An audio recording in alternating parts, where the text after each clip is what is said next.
Good morning, everyone. I was going to say happy Sabbath.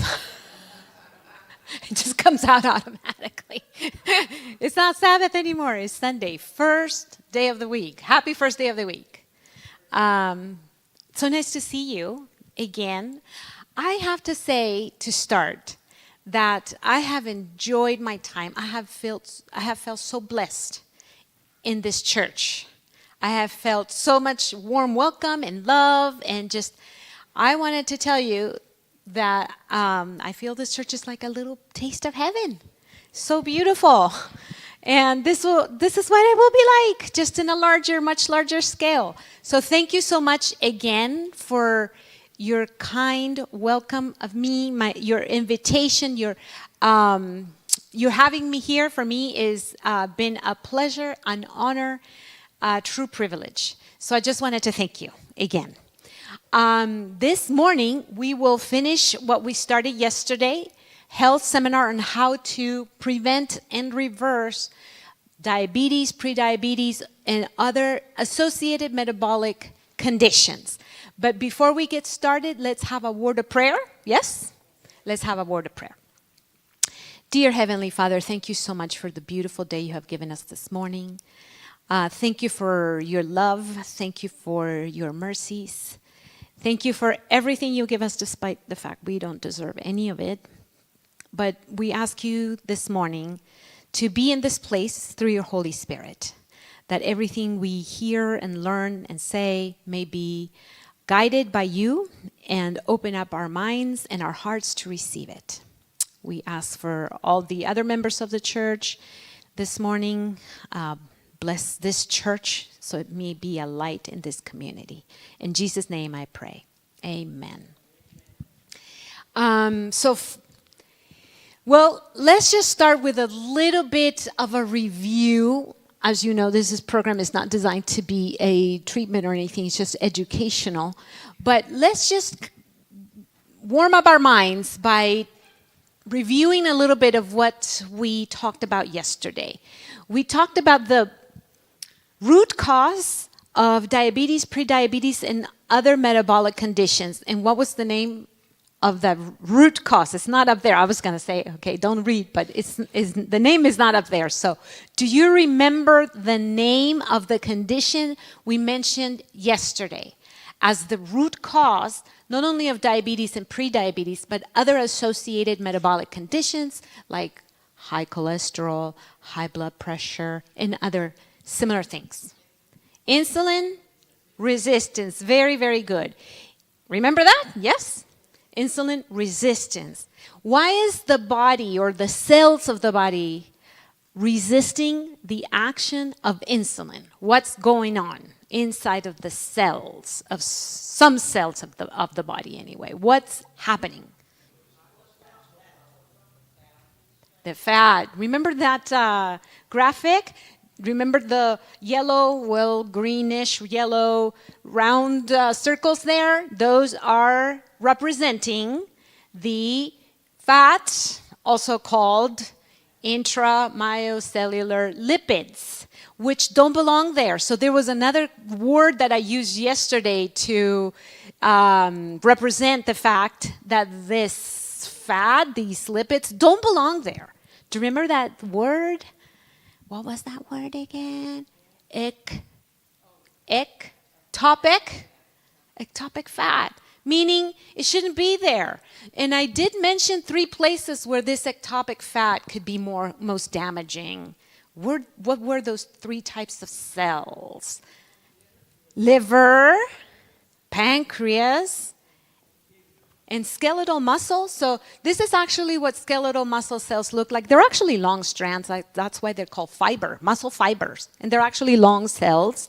And as you can see, there's those round yellow circles. Those are the adipose tissue. But inside of the cell, there's also droplets of fat. In fact, you can actually look at a cell under a microscope, especially of a diabetic, and you would see droplets of fat inside of the cell of a diabetic.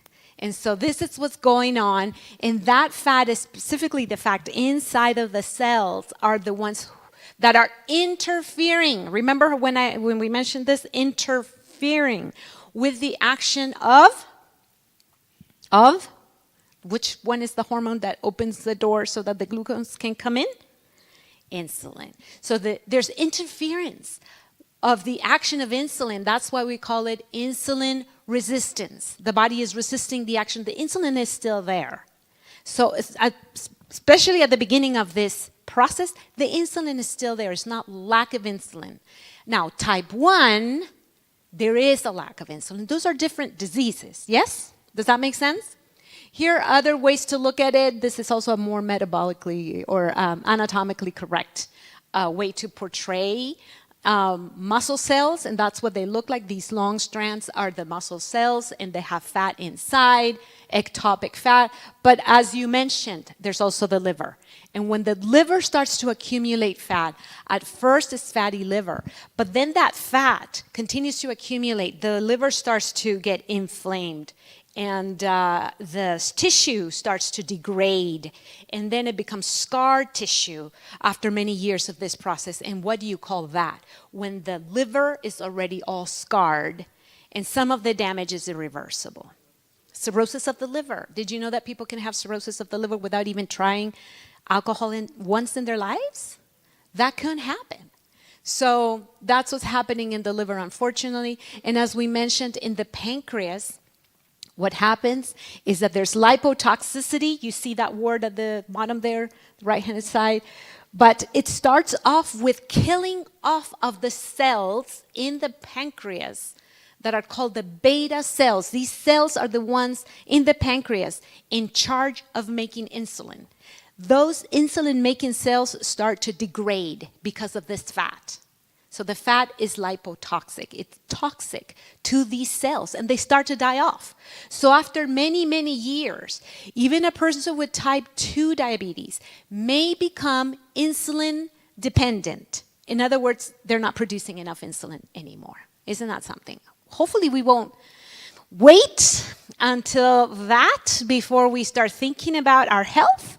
Hopefully we will prevent. Isn't it better? Don't you think it's so much better to prevent all of this degradation of our body before we get there, rather than trying to reverse it? Because some of this damage in the pancreas and in the liver might be irreversible. So it's better always to what? To prevent. Now, as we said before, the liver itself is sick when it's insulin resistant. And therefore, there's excess fat in the liver, as we said. There's fatty liver. That means excess fatty acids in the liver. And there's excess cholesterol production in the liver. All of this stuff is being spilled out of the liver. And so, see what it says right up there? It says fatty livers export. Do you see that up there? Export excess fuel 24/7. In other words, when the liver is insulin resistant and it becomes a fatty liver, it is exporting all this cholesterol and all this fat, triglycerides, fatty acids. It's being exported into the bloodstream. And so now we have hypercholesterolemia, meaning high cholesterol. Hyperlipidemia, meaning not just the cholesterol, but also triglycerides are high. Hyperglycemia, meaning the excess sugar, which your liver can also produce excess sugar. And hyperinsulinemia means too high what again? Insulin. Your body is just making so much insulin trying to control all that blood sugar. And so now you have all of these issues going on. And that will lead to, so the title says, why is accelerated cholesterol export a problem? It could be a problem because it produces increased LDL concentrations. LDL is the type of cholesterol that starts to get stuck where? Inside of those pipes in our bodies, the arteries, just like a pipe in your house. By the way, have you ever had a pipe in your house get clogged? So one time, my daughter, so she used to live with us, and she had her own bathroom, but she was off to maybe Walla Walla. I don't forget where she was at the time.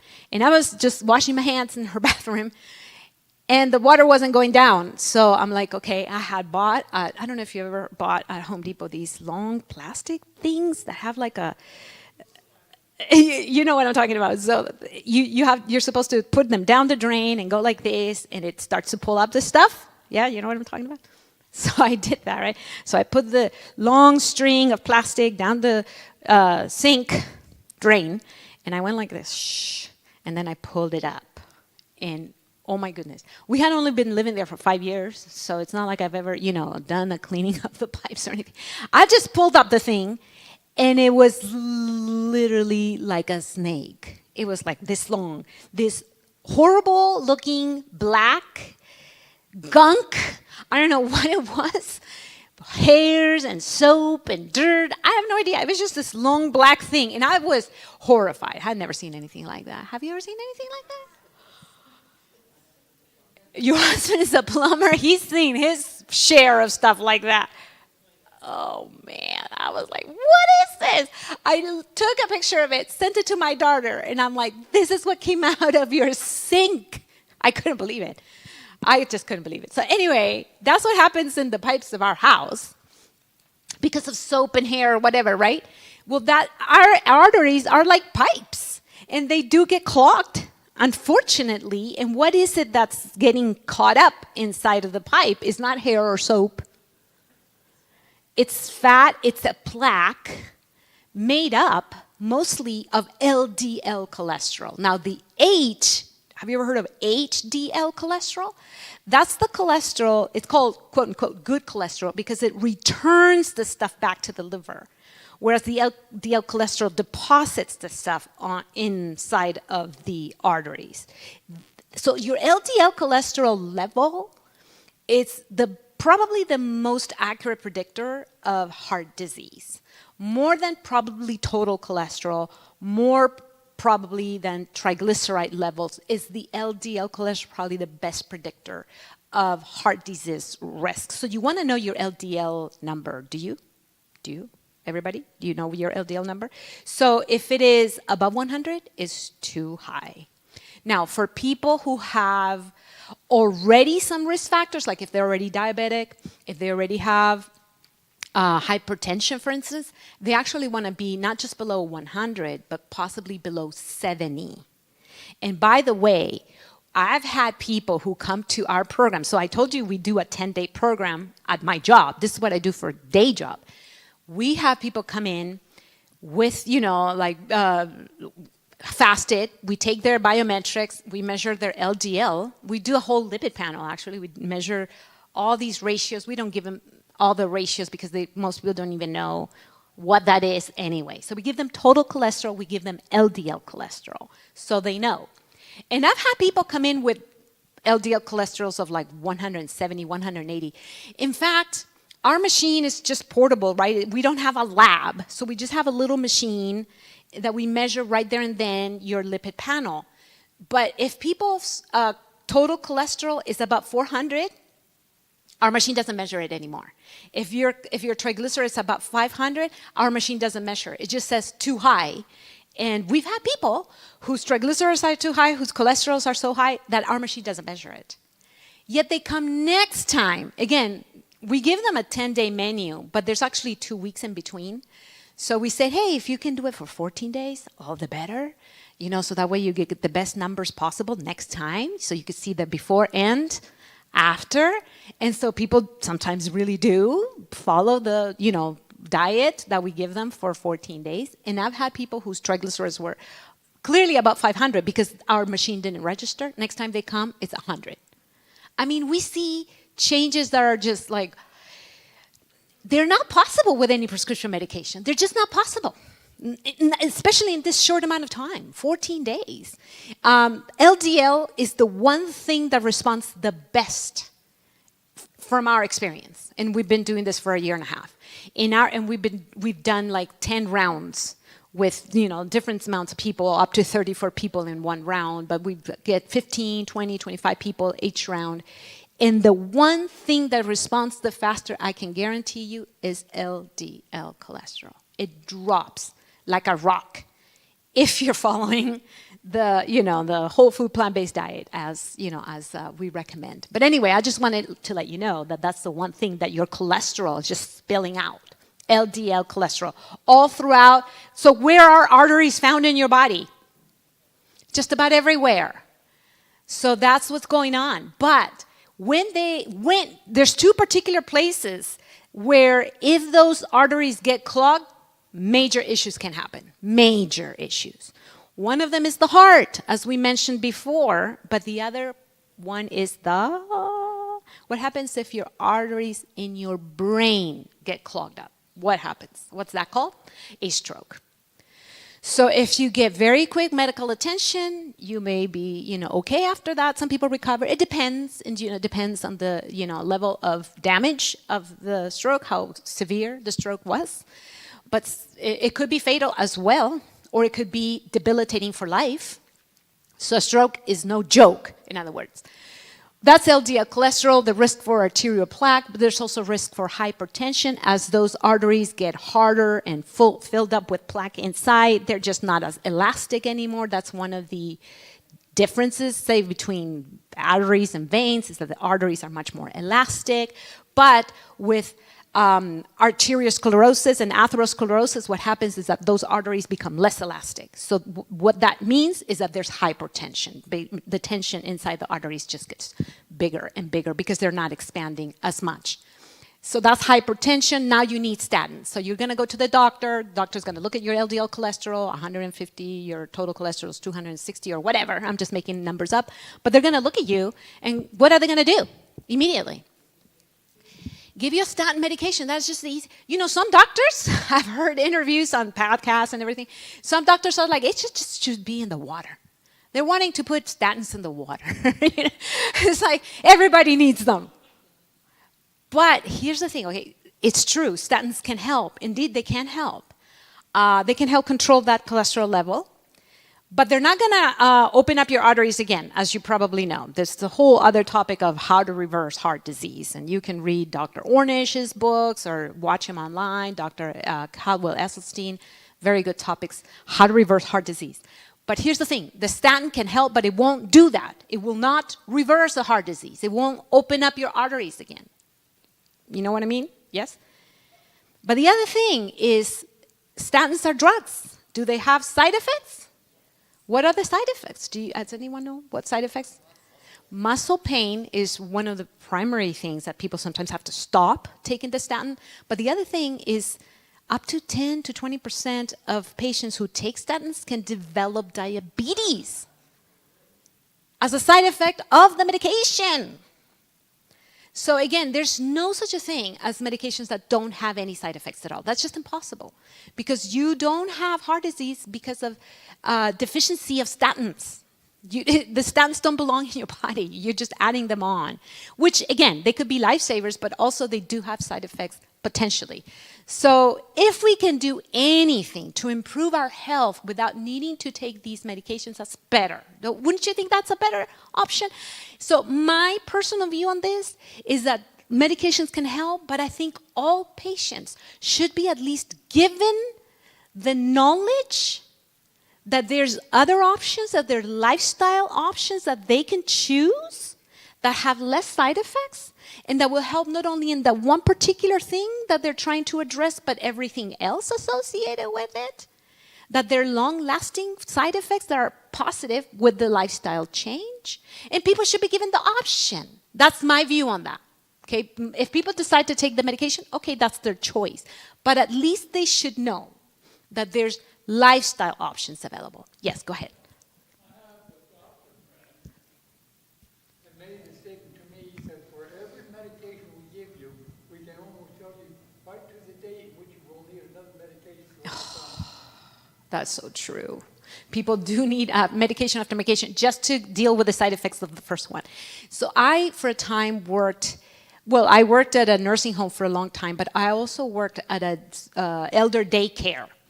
And I was in charge of looking at their charts and, like looking at their diets and all this. And I would look at the list of medications. And we had some of our participants who were on 15, 20, 25 medications every day. One of our participants he was on multiple medications. More than 10, I don't remember the exact number. But the mom was like, he's taking too many medications. And she asked the doctor if he can possibly take the dad off of all medications. And Dr. Zabar was like, of course not. Are you insane? No, he needs this. But despite the doctor's advice, she took him off of all medications. He was one of Alzheimer's participants. We had a whole section just for Alzheimer's participants. And the front section was for the non-Alzheimer people. So they had different activities and different, people in charge of them, all this stuff. He was one of the Alzheimer's side. Once he was taken off all of the medication, all of a sudden his mind cleared up. No more Alzheimer's. What happened? What happened? It must have been the medication doing this. Of course, that's not true in every case. But what I'm just saying is sometimes all these medications might have even an effect in our brains. So anyway, statin medication, and of course, this increases risk for all-cause mortality. So now you're at risk for strokes and heart attacks, but also cancer, Alzheimer's disease, and on and on and on. All-cause mortality increases with this export of cholesterol into the body from the liver out. And that's what's happening when the fatty liver, when the liver becomes a fatty liver. In other words, an insulin-resistant liver. But as we said yesterday, this situation can be reversed. Again, insulin resistance is 100% reversible. Prediabetes is 100% reversible. Type 2 diabetes is for the most part reversible, although it is not 100% reversible. It's mostly reversible. In other words, 85 to 90% of people, according to statistics, could reverse type 2 diabetes. Not 100%. Why? Again, yes, some people could have damage beyond repair in their pancreas or in their liver or in other places. So sometimes they will need insulin or some kind of oral medication, maybe for the rest of their lives, but they can still improve, yes or no? Of course they can improve, because they can still lower their insulin resistance. You don't have to be on all these 4 or 5 medications just for diabetes, plus insulin. You can lower your need of insulin, even if you have type 1. Remember how we mentioned that? There's people who have double diabetes. What's double diabetes again? Well, what's double diabetes? So you have type 1 plus insulin resistance on top of that. So now you have the need to just replace the insulin your body would be making already. That's called the physiological need for insulin. But since you have developed insulin resistance, possibly due to diet and other lifestyle issues, now you need more and more and more. And now you're starting to be on all these other medications as well. Type 1 people have a very short life expectancy. I don't know if you know this, but it's very short. It's not a lot. They don't live up to 100 usually. They have a shorter life expectancy. Now, here's the thing, okay? I don't know. I don't remember if you mentioned, or if you remember how I mentioned yesterday that I'm very passionate about this, especially because children are starting to develop these diseases. Now, the thing we don't know, since this is a rather recent phenomenon of all these children developing adult diseases, we don't know the life expectancy of our children. We don't really know. Because previous generations did not have the amount of diseases that our children are having. Previous generations did not grow up eating fast food. Did you grow up eating fast food, all of you? Most likely not. I didn't. So we're encountering an unprecedented situation where our children are growing up with a whole different type of nutrition that we grew up with. They are developing conditions we didn't develop until we were 40, 50, or 60. And they're developing when they're 15 or 20 or even younger. How long is a child who develops type 2 diabetes when they're 15, let's say? And there's children who develop it younger than that. But let's say they develop it at 15. What's the life expectancy of a child developing type 2 diabetes? Because we know for adults, historically, if an adult after 40 develops type 2 diabetes, if they control their diabetes well, their life expectancy is about 25 years, give or take. Of course, some people will not live that long, and some people will live longer than that, so it's an average, right? It depends on how well the diabetes is controlled. About 25 years. What about children? We don't know. Are we willing to, bet their lives on this? Are we willing to, that's how important I think this issue is for our children. Because this is an experiment. And we don't know what the end results will be. So I take this very seriously. I think we should, as parents and grandparents, really start taking this seriously for the wellness of our children. That's my view. But anyway, the good news is that all of this is reversible for the most part, even for children. Yes? Unless it's already cirrhosis. But if it's in the first few stages of just non-alcoholic fatty liver disease, yes, for the most part it is reversible. Whole food plant-based diet plus all of the other things. Let's not forget that there are actually 8 foundations to health. So you can eat a perfect diet, but what if you're only sleeping 4 hours a night? Can you still possibly become diseased? Yes. We were just talking about cortisol. So you can have a perfect diet, still exercise, sleep well, but your stress levels are so high that you're producing cortisol day in, day out, all day. Cortisol is, as you know, the stress hormone, and the stress hormone cortisol elevates blood sugar because it's supposed to be the fight and flight response, right? So if you're walking through the jungle and you see a big lion, what do? You run. Do you need glucose, energy for all that running? Yes. So the body is designed so that when you encounter a danger, your body immediately responds. You don't have to think about this. It's the autonomic nervous system kicking in because God designed it that way so that the body is ready for action, fight or flight. So you run, right? You need energy for that. Or if you want to fight the lion, that's up to you. But you still need energy, right? But here's the thing. Nowadays, it's not us encountering lions or bears. It's work, traffic, whatever, children, all this other stuff. And it's chronic. And the body's not made for this chronic stress. And now you're elevating blood glucose day in and day out through the action of cortisol, which, by the way, also cortisol produces inflammation in the body at chronic high levels, and it impairs your immune system. So now you're more open to getting infections and inflammatory diseases.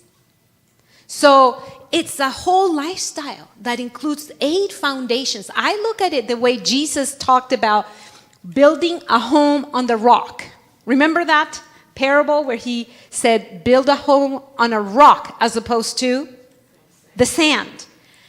The way I see it is when we're building our health, we need to build it upon the foundation of the 8 principles of health. That's your rock. So when you've built your health home on that foundation, it is much stronger and much more resilient than if we are not doing all 8, maybe.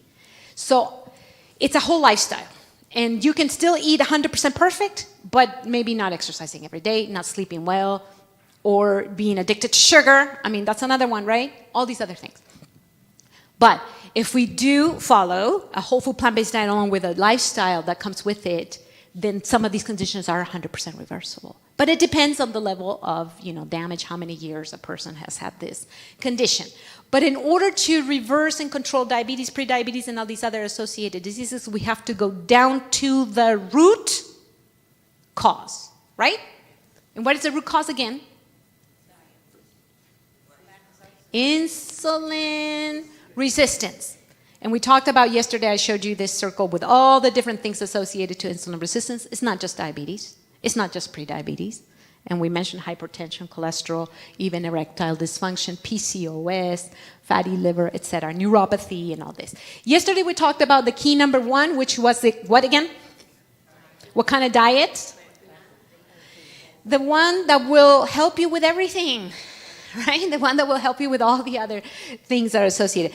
Today I want to talk about key number 2. I don't want to keep you here too long. Key number 2 is physical activity. And really what we want to know is what type of physical activity is best for both preventing and reversing diabetes, prediabetes, and all these associated conditions. That's what we're going to talk about.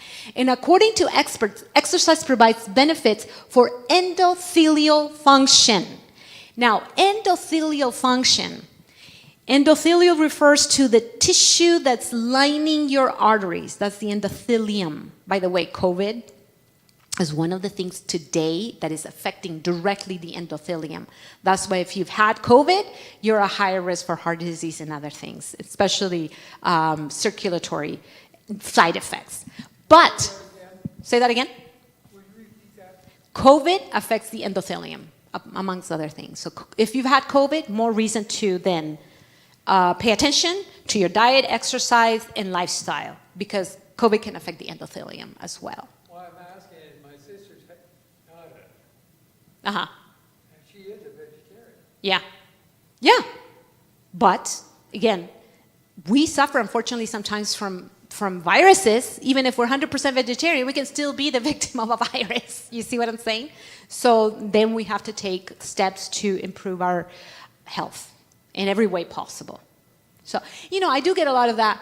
People ask me, well, I knew such and such, person, and he was a vegetarian, and he had cancer. Well, here's the thing. We don't know what that person ate 24/7. So we can only guess that they might have had a healthy diet, but maybe not. But what about the rest of the other aspects of the air they breathe, the chemicals they're exposed to? I mean, so many things. Bottom line is that we try our best, right? We should try our best always. God will provide the rest. But always keep in mind that we live in a sinful world. This is not our home. This is not our home. Children die of cancers and other things. This is not our home. So we'll always be a victim of things that sometimes are above and beyond our control. But we can still do our best, and God will bless that. God will bless that. Now, I think all of these lifestyle habits should be first line of defense.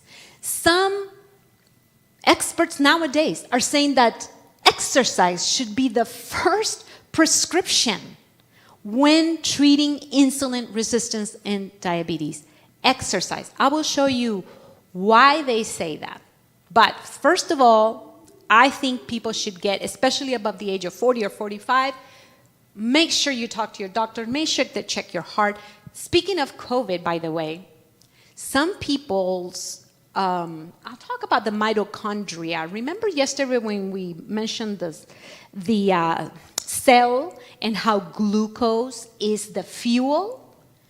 Well, when the glucose goes inside the cell, it is the fuel for the little furnaces inside the cell. And these little furnaces inside the cell that are actually the ones that use up the fuel and give off energy, these little furnaces are called mitochondria.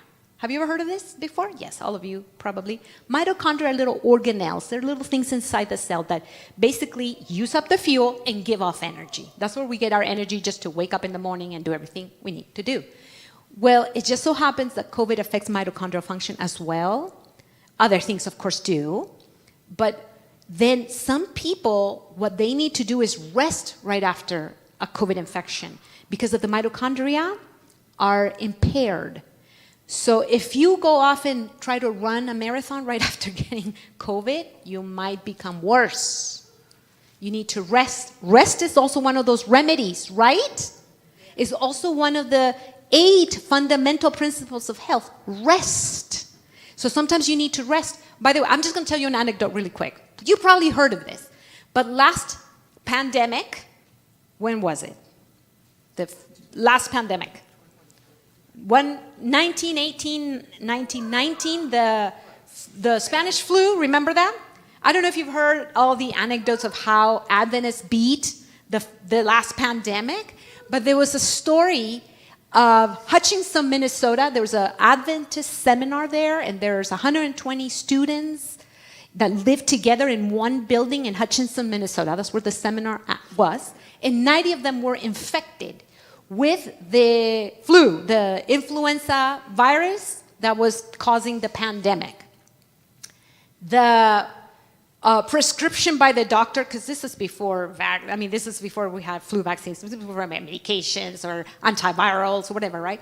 The only way to treat at the time was aspirin. And some people were given so much aspirin, they died from the aspirin. They were given way too much aspirin. Anyway, in this seminar, Adventist seminar, the doctors, 90 people were infected. Now, this had a high mortality. People would get pneumonia and then die, so the mortality was quite high. But the first thing the doctors did was isolate everyone, so that everyone was sent to their room. So isolation and rest, because they were supposed to stay in their room in bed. Then they were given a very carefully prescribed diet, most likely a whole food plant-based diet, given that this was an Adventist institution.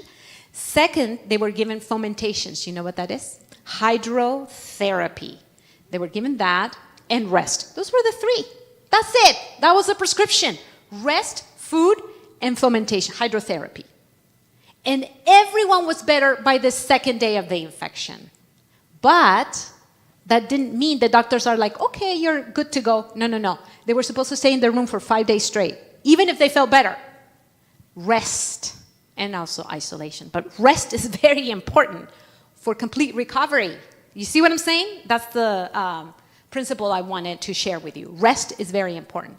So even though exercise is very important, you'll need to get clearance from your doctor, make sure you're okay to do the exercise, and secondarily, after an infection, try to rest before you go out and try to do exercise. Yes? Does that make sense? Okay. Now, what I want to say about exercise is, first of all, sedentarism is not a normal state of the human body. That's what I believe. I don't think our bodies were made to sit on a couch and watch TV 10 hours a day. I don't think that's the case. I think our bodies were made to move. In fact, one time I had a person from church, a brother from my own church, but this is a church I attended like 15 years ago. And he was a little bit round, you know what I mean? And he came up to me and said, "Oh, sister, I heard you're a nutritionist. Can you design a diet for me so I can lose some weight?" And I said, "Sure." And then he said, "But can this diet be such that I don't have to do any exercise?" And I'm like, "Brother, I don't think that's biblical. Because if you go back to the Bible, you know the verse that says, with the sweat of thy brow, you shall eat your bread? And I said, look, I think God connected nutrition and exercise right from the beginning. Sweat, bread, sweat, bread. So sometimes I would talk to patients who are non-Adventists, so I wouldn't tell them about the Bible. But I had, patients that would come and I would tell them about exercise and the importance of exercising, blah, blah, blah. And they'd be like they didn't want to do it, right? So they're like, well, so how many days do I have to walk? Right? And jokingly, I would say, well, how many days do you eat? Because if you eat, you will exercise. But obviously, that was a joke. But you know what I'm trying to say? The principle is really they should come together because God put them together from the very beginning. I think that's my opinion. Anyway, I think our bodies are meant to move many hours a day, in fact. Many hours a day, we're fine. In fact, if we think back in history, how did our ancestors survive? Well, most people, even 100 or 150 years ago, worked in agriculture. Most people did. And so, do you think this involves some physical activity? Yeah. Right? This using the tools to work the soil and then pick those fruits and vegetables, that involves a lot of physical activity. People didn't have to sign up for a gym because the physical activity was part of daily life by necessity. Yes or no? Yeah. Absolutely. Now, think about this person. Is he doing physical activity? Yes. Involving what muscles exactly? Think about back, shoulders, maybe the core, right? So legs and the feet probably. Make sure he's in a good position to be able to do, chopping the wood. So You see how no gym is involved here? But you're still working out? Those muscles? How about these ladies? What are they doing? Washing clothes. What's the movement involved in that? What do you think? Arms, shoulders, and back? And then how do you think they take the clothes back to their house? Because obviously they don't have a dryer right next to the river. So how do they do? What do? They walk with what? Weight. Do you see the weight bearing that's going on here? Do you see how naturally people were doing weight bearing exercise? Naturally people were exercising their muscles throughout history, except for maybe the last few decades. Now we have cars. We go to Walmart and then we drive around the parking lot, making sure we get the parking spot closest to the front door. We'd rather go around 10 times than park, too far, because that means we have to walk. One time my sister came to visit. My sister lives in South America. She does not own she didn't own a car for most of her life. Because she lived in a city kind of like New York, where if you have a car, it's more of a burden than anything, because where are you going to park it? And one time, we were at we were at the Target. And this shopping, you know how shopping centers are here in America. There's a Target, and there's a bunch of stores, and there's a grocery store over here at the end of the shopping center. And so we were at Target, and we were going to go to the grocery store, and literally I was ready to put all this stuff in the car and drive there. Even though it's the same shopping center, you can see it. And she looked at me, she's like, "What are you doing?" It caught me by surprise. It's so natural sometimes for us to just like, well, I'm just going to drive to the store. But it's like right there. We can walk. Oh, my goodness. I thought, you're right. We should walk. But you see what I'm saying? Doesn't it come naturally? So I'm going to tell you what happened to me the other day. I was at Target looking for a specific, not Target, Walmart. I was at Walmart looking for a specific item, and they didn't have it. So I'm like, it was a sporting item. So I'm like, okay, the next thing, if Walmart doesn't have it, is I should look for REI. Well, there's no REI around. Okay, next thing. Oh, Big Five. You know what Big Five is, right? The store. Okay, so according to Google, it was a 13-minute walk because it was a half a mile, or I can drive in 3 minutes. Which one would you do? You see what I'm saying here? So I thought, okay, well, 13-minute walk, half a mile. I can get my steps. So I actually walked. But let me tell you, hardly anyone does that.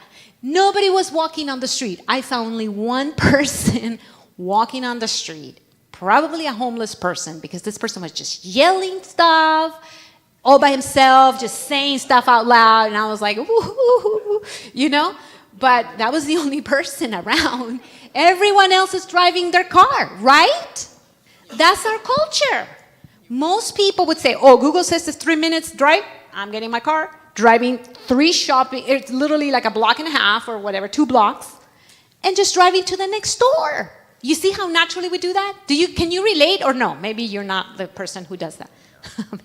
So this is just an anecdote for me. Anyway, we tend to look at pictures like this and we go, oh, poor people in these maybe third world countries, they have to carry around water. But you know what? They're getting exercise and they're not paying the gym membership like you are, like I am. And throughout the history of humanity, we've had to use our bodies to survive. Yes or no? Now, there's still occupations nowadays. People come to me and ask me, well, I work in the field. So where I live, there's a lot of fields, agricultural fields like strawberries. Have you ever heard of strawberries from Watsonville? That's where I live. Dole is one of the bigger employers there. And we have people who work the fields. And I'm going to say, unfortunately, this is a reality. They get paid not by the hour, but by the box. So these people are actually, I see them. I've seen them with my own eyes running between the, where they're picking the strawberries and the truck, back and forth, running all day, so they can get more boxes in. So they're getting plenty of exercise, in other words. Not because they want to, unfortunately, but that's how they're getting exercise. So they come to me and they say, hey, I work there at the fields. Should I still need to, go to the gym or walk half an hour or run half an hour? I probably will say you most likely not. You're probably getting enough steps throughout the day. But not every occupation is like that. So some occupations require a lot of standing. For instance, teachers. But most occupations are like this, or a lot of them nowadays, right? Again, teachers get to stand, but that's not the same as walking or engaging the cardiovascular system. So the reason why we recommend people walk at least 20 minutes straight, nonstop for 20 minutes every day is for the benefit of the heart. That's why we call it cardio, right? What's the word cardio mean? The root of the word cardio is heart. It means heart. Yesterday we talked about this condition. Again, what was the name of the condition?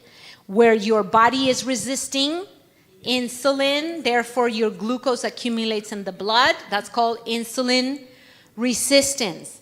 And so we talked about how that's caused by the fat. Now, let me show you a very interesting research paper that says, interestingly, look at the just the title. It says exercise, glucose transport, and insulin sensitivity.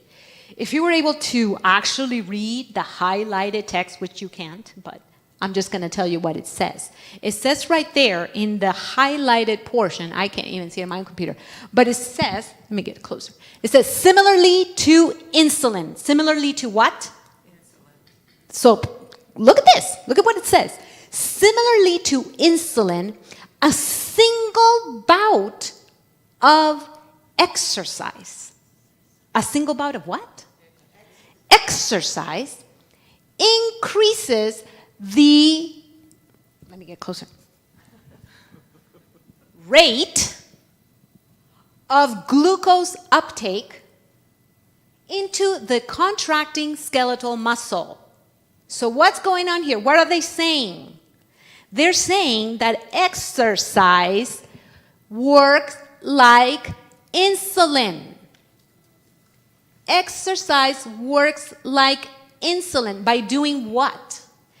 Increasing glucose uptake. In other words, now and this is independent of those doors. Remember how I mentioned the doors where the glucose goes through? There's another way the glucose can get in, and this is exercise dependent. Exercise makes glucose go into the cell independent of insulin. You see what I'm saying? So again, here's a cell. Do you see those little bean-shaped organelles that have like a wiggly worm inside? That's the mitochondria. The singular is mitochondrium. Of course, this is a very generic type of cell. This is a muscle cell. Do you see where it says mitochondria and it's pointing to a red thing there on the side? Muscle cells have a lot more mitochondria than any other cell because they are the ones that are moving. So they need more energy than almost every other cell, except for maybe brain cells, which use up a lot of energy because, the brain is like a huge computer. Honestly, it is a huge computer inside your brain. So other than the brain, the muscles are the ones that use up so much of this energy. Therefore, they have a lot of mitochondria. Now, look at what this paper is saying. Exercise. I'm just going to read the side text because it's a summary of what this is saying, right? Exercise restores insulin sensitivity by improving what? Mitochondrial function. In other words, those little furnaces, that's what the mitochondria are.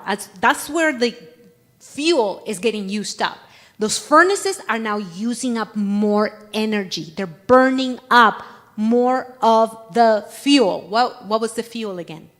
What's the fuel? The glucose. So now these furnaces are hungry for more fuel. Doesn't that make sense though? Because you're exercising. Obviously you're going to need more fuel. Think about it. What happens if you run a 10-mile race? Are you using up a lot of energy? Are you possibly going to be hungry at the end? My husband last year decided to run a marathon for the first time of his life. And I have been telling him the best way, this is the first time, right? So he's never run 26 miles straight. I'm like, you need to carb load. You know what carb loading is? This is what long, race runners have to do before engaging in exercise, because you need a lot of fuel to run marathons. You know what he did? So we eat 2 meals a day. And I'm like, you're going to have to break the rule if you're going to run a marathon. He's like, okay, but he didn't, you know how sometimes husbands don't listen to wives?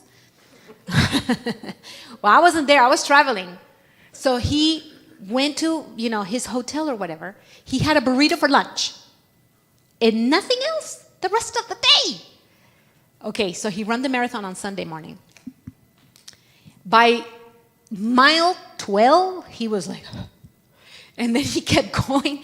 By mile 20, he hit a wall. He could not put another foot in front.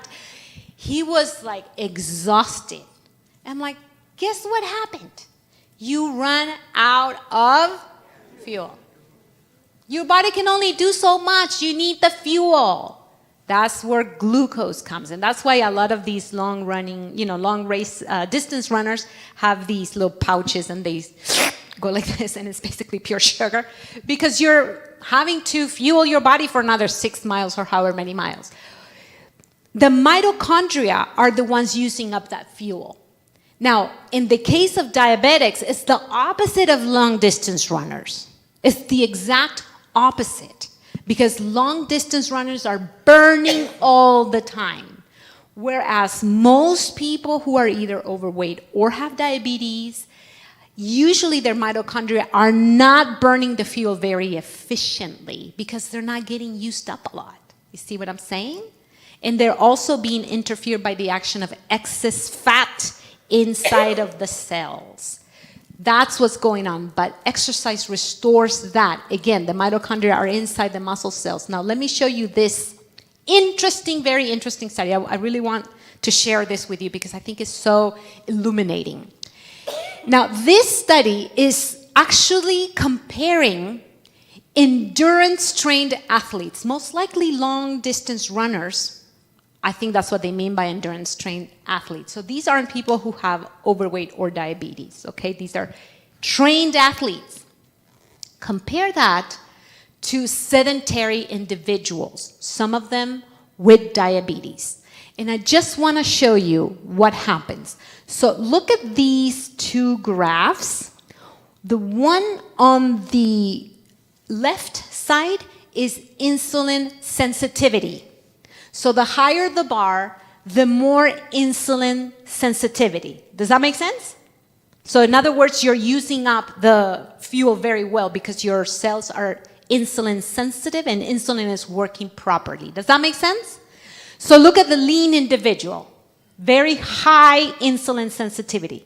That person is not insulin resistant. Does that make sense? But look at the obese person compared to the lean. What do you see? Do you see a drop in insulin sensitivity from lean to obese? What do you see with the person with type 2 diabetes?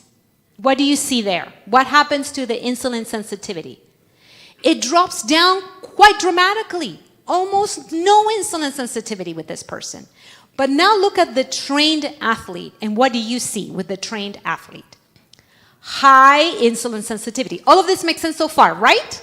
Okay, now here's the paradox. There's a paradox here, and I want to show it to you. Now look at the graph on the right-hand side.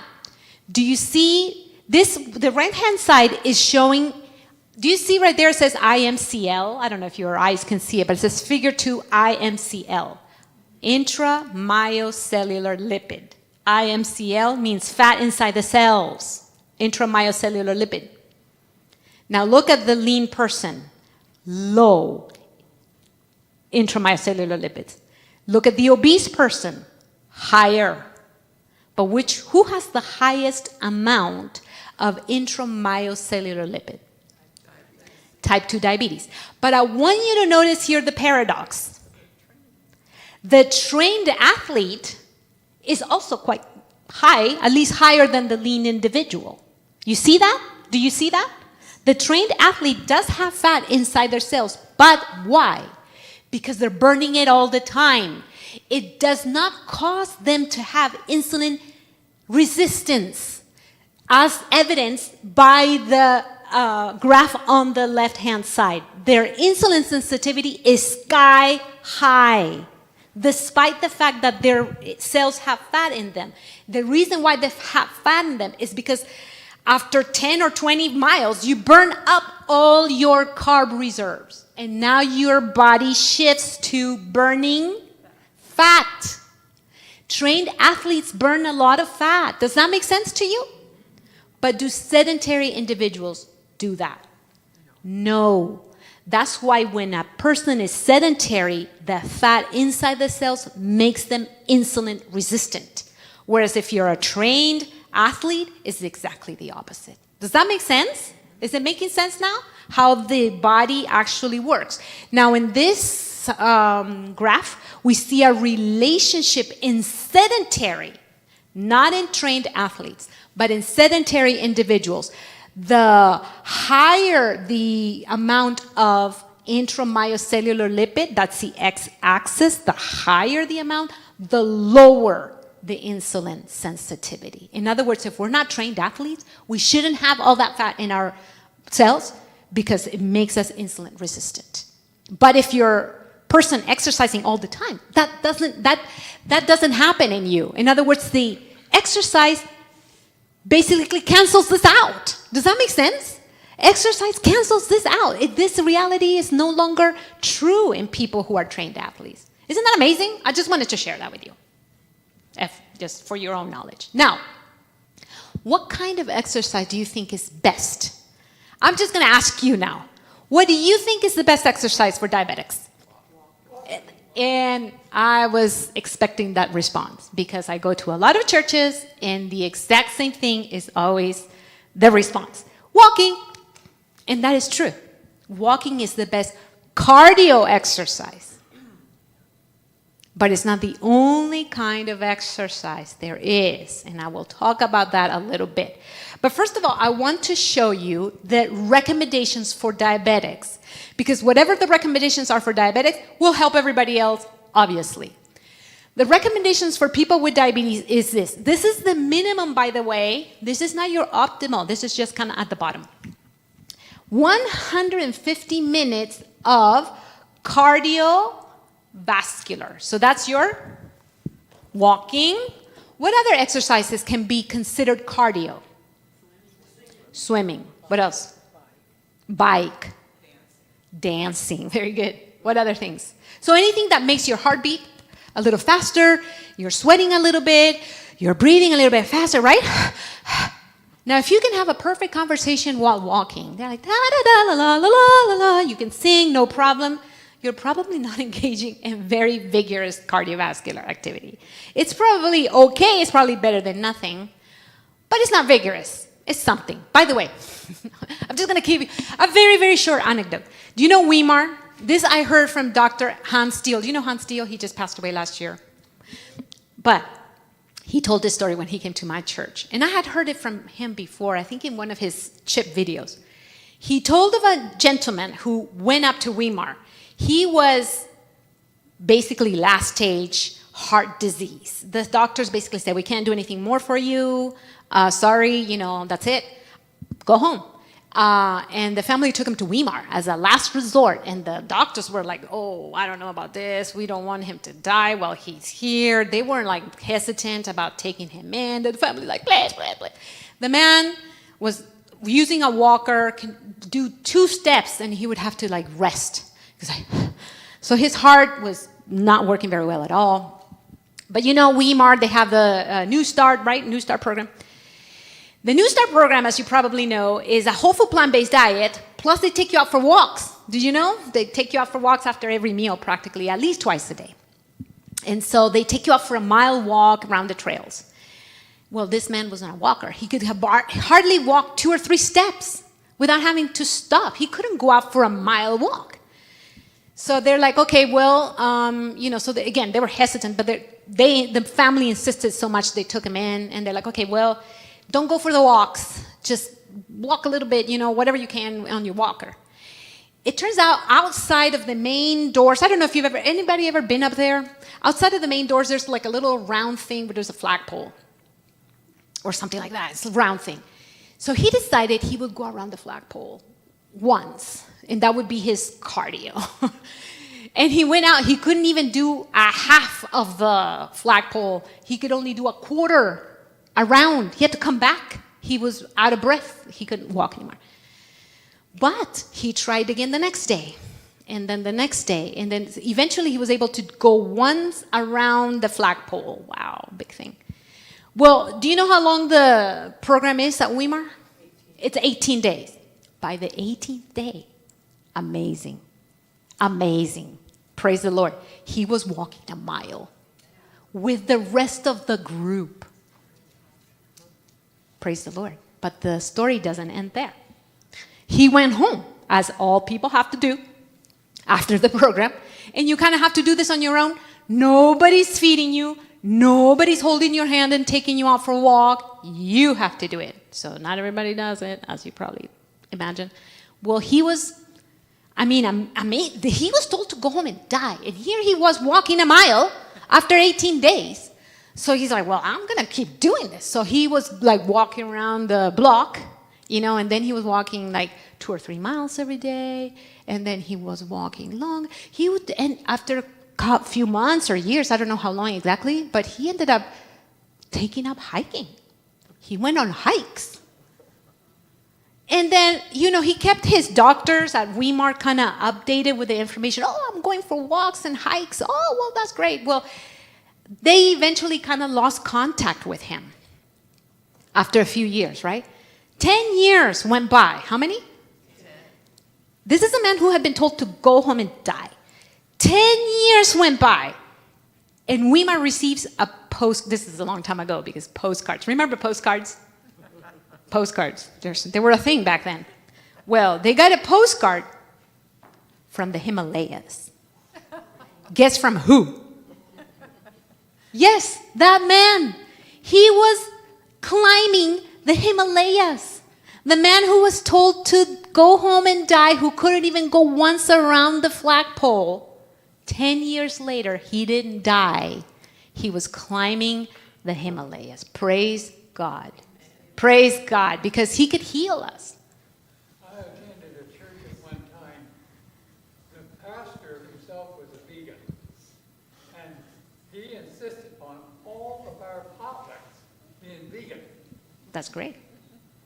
And at least once a year, he would bring members from the Weimar to our church to give us lectures. Nice. Smart man. That's wonderful. That's great. And they told us a story. They told you that story? Huh? They told you the same story? No, a different story. They told us a different story. Oh, okay. They told us a woman that had arthritis for 19 years and had been in a wheelchair. Wow. And within 20 days, she was up walking around. Wow. That's because God can still heal. Just like when he healed 2,000 years ago, he's still in the business of healing us. He's doing it through the principles of health he left us. Isn't that amazing? Praise the Lord for that, yes? My son went to Weimar, and he had cancer 3 times and chemo 3 times. Oh, wow. For blood cancer. Wow. And he was not doing well. Oh, I'm so And he sorry. called and said, I don't think I'm going to make it. And I said, well, we're going to find a way to get you into Weimar. It was 1 week before their next program. He said, I don't think I'll make it a week. Oh. I said, well, we'll get you in. I called. She said, we don't have any space. And she called back and had someone drop out. Wow. So he flew from St. Louis to Weimar, and he could not walk from the flagpole. They have benches, so you could sit down on the way, and he had to sit down between. And when he finished the 18th day, he walked 17 miles that day. 17 miles in 17 one day? miles. I don't know how. He did it all day. It was all he did that day. Wow. Different people, he had set that goal, and different members of the team, the doctors and everyone, would walk with him. Oh, my And he walked to the flagpole. He did that circle, never any longer than that, because he was afraid he wouldn't be able to sit down. But he just walked it all day long, and at the end of the day, he'd walk 17 miles. I don't know if, It how is that not a miracle? was. It is. Just like him getting in was a miracle. That's true. Yes. Praise the Lord. Anyway, all of this to... It's a wonderful program. It is a wonderful But program. You can do it at home. Yes, you can. It just takes a little bit more willpower, if you will. You just have to be committed. And God can provide the willpower. Dr. Wes Youngberg, one of his prescriptions, if you go to him for as a patient, is that after each meal, you walk A half walk. an hour. Oh, that's... Every- Now every you meal. are Don't have time to walk, giving don't- up what I was going to say. Just kidding. Just kidding. But I am going to touch that. But anyway, minimum 150 minutes a week, not a day. How much is 150 minutes? 2.5 hours. 2.5 hours a week, minimum. I mean, obviously, again, the reason why I mentioned the story of the man in Weimar is because if you can only do 2 minutes, start off with 2 minutes. If you can do 3 minutes, then graduate to 3. You see what I'm saying? Something is always better than nothing. 5 minutes is better than 0. 10 minutes is better than 5, and so on. So start with whatever. You hopefully eventually get to 150 a week. But notice there's also another recommendation, which is of resistance training 2 to 3 times per week. That's what they recommend for diabetics. Unfortunately, according to this paper, only 41% of diabetic individuals do the 150 minutes of cardio, and only 12% do resistance training. Hardly anyone at all. But what this paper says is that if you only did the cardio, only the 150 minutes per week of cardiovascular activity, which it doesn't have to be running, walking is fine. Just doing that decreases, according to this paper, decreases A1C 0.89%. Now, you might think, well, that's not a lot. What's the point? The point is that this is the exact same amount that metformin reduces your A1C by. In other words, just doing 150 minutes a week of cardio has the exact same effect as metformin. So you know. So now, cardiovascular activity, of course, has many benefits. It uses up energy as you're walking. You're improving your mitochondrial function. It causes a small increase in your metabolism. In other words, your metabolism is elevated, improves muscle function. Obviously, your lower body, including your heart, which is also a muscle. Here's the thing, though. According to researchers, specifically for diabetics in particular, the best time to exercise is when? After eating. Why? I showed you the paper that says exercise works similar to insulin.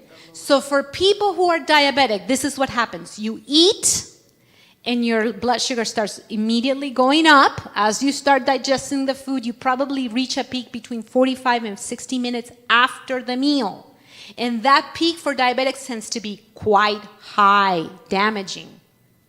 But what happens if you finish your meal and go for a walk, 10, 15, 20 minutes, whatever you can do? What happens to that peak? It never gets up that high because now you're engaging muscles. Now your body is using up that glucose. Therefore, it doesn't reach the peak that it otherwise would without the exercise. Does this make sense? So again, for diabetics, best time to exercise is? If you're non-diabetic, then what? What is the best time to exercise? Anytime. Whatever works for you, as long as you do it. Now, if you want to lose weight, I'm just going to give you a little secret. If you're wanting to lose weight, probably the best time to exercise, again, if you're not a diabetic, but you want to lose weight, probably the best time is what time do you think? In the morning. In the morning before breakfast. Why? Because you're fasted. If you're fasted, most likely you're not burning sugar anymore. What are you burning? Just like a marathon runner after a while, you're burning fat because you're fasted. Obviously, if you ate at 12 midnight before going to bed, you're not going to be fasted. But if you had very early dinner, hopefully everybody does, then you're fasted. And so in the morning, what you're burning is what again? What's the fuel? It's the fat because you've used up all the glucose reserves. The glycogen in your muscles have been used up because you're fasted. Does that make sense? Okay, great. Thank you. So now, this is what the researchers say regarding diabetics. Postprandial walking. Postprandial means after a meal. Postprandial walking is better for lowering glycemic effect of dinner than pre-dinner exercise for type 2 diabetics. You see that? So that's what they have found with diabetes. Go for a walk, especially if you're going to have dinner. Go for a walk after dinner so that that blood sugar can come down. Does that make sense? All right. So here's more of that. And specifically, they're saying older diabetics individuals will benefit more. Now, there's a type of cardiovascular activity that I want to briefly mention that has also been found to have benefits above and beyond just walking. And it's called high-intensity interval training. Has anyone ever heard of this? HIIT, or high-intensity interval training. This is what it is. Let's say you go for a walk. The first 5 minutes, you're going to warm up. Just walk. Then after 5 minutes, you're going to take your watch or your phone, whatever you have, and measure 30 seconds. Just count 30 seconds and walk as fast as possible. In fact, if you can, jog, better, but don't have to. Just as high intensity walk as you can. For how long? 30 seconds. That's it. After 30 seconds, you start walking normally again for 1 minute. How long? 1 minute. And then you repeat that cycle of 30 seconds high intensity, 1 minute low intensity. You do that for 20 minutes. And after that, you cool down for 5 minutes, and that's your half an hour walk. Does that make sense? That burns more fat than if you were to walk for the 30-minute steady rate. Does that make sense? The steady rate is also half an hour, but if you do the cycling of high, low, high, low, high, low for that 20 minutes, only 20 minutes is really enough.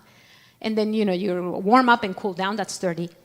But those 20 minutes of up and down, that high-intensity interval training will actually burn 30% more fat than if you were to walk at the same rate. Also for diabetics, it improves your glucose control better than steady state walking. Does that make sense? Now, you don't have to do it every time. In fact, you don't have to do it at all. This is all optional. But just so you know, it's actually a little bit more effective. So that's why I'm letting you know. Okay? It's a little bit more effective. And it burns fat, 30% more fat, improves glucose control, and look at that last line. Improves mitochondrial. Remember the mitochondria again? Little furnaces? Now they're working better. They're burning more fuel, cleaner fuel. They're burning better fuel. So that's why it's so important for prediabetes and diabetes. And that's what these papers are talking about. The effects of free living interval walking training on glycemic control, body composition. What's body composition? We kind of mentioned it briefly yesterday. It's that, not necessarily just BMI. BMI is just what you weigh. But body composition is how much fat and muscle. It's so important because you can have perfect BMI, completely normal, and still be obese. How's that even possible? It's possible. So anyway, this is talking about how that interval walking training is actually superior to energy expenditure matched continuous walking. In other words, it's superior to regular walking for glucose control, physical fitness, body composition. Same thing, this one is talking about the exact same thing. It's just giving you reinforcement of how this has been tested many times. And it's better for fat loss, better for fasting insulin levels because of the effect of the cycling on the body. So, best cardiovascular is number 1, 10 to 20 minutes after each meal for diabetics. Hopefully a total to 45 to 90 minutes a day. I think everybody should try to strive for that. Now, again, if you can only do 5 minutes, hey, 5 minutes is better than nothing, right? But hopefully someday get to maybe half an hour, 45 minutes, 90 minutes even better. And if you can do one of those, be a high-intensity interval training, wonderful. Okay? Questions about this so far? This is cardio. This is cardio, you guys. So when I ask you, what's the best exercise? Everybody said, walking. You were right. But you're missing the other half. And I'm going to talk about that next. But before I'm going to take... Oh, see? You're just ahead of me. You're just a very quick thinker. Next half is this part, which is hardly ever talked about. That's why I talk about it, because hardly anyone talks about it.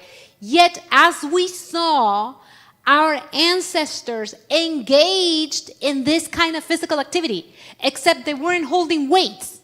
They were holding tools, or washing clothes, or holding clothes, that are wet, whatever they were doing. They were engaging in this kind of exercise without a gym membership. Does that make sense? But we today, we walk. That's great. Walking is important for the heart. But it's not changing your body composition very much. That's why I want to add this half, the other half of strength training. Number one, it improves your metabolism more than walking, much more than walking. What's metabolism? This is what metabolism is. One time I went to Connecticut and I rented a car. And when I got to how many of you have ever had the chance when you go to the car rental, they're like, we ran out of the car you asked, but you can upgrade. Have you ever had that opportunity? Yes, I had that happen 2 weeks ago.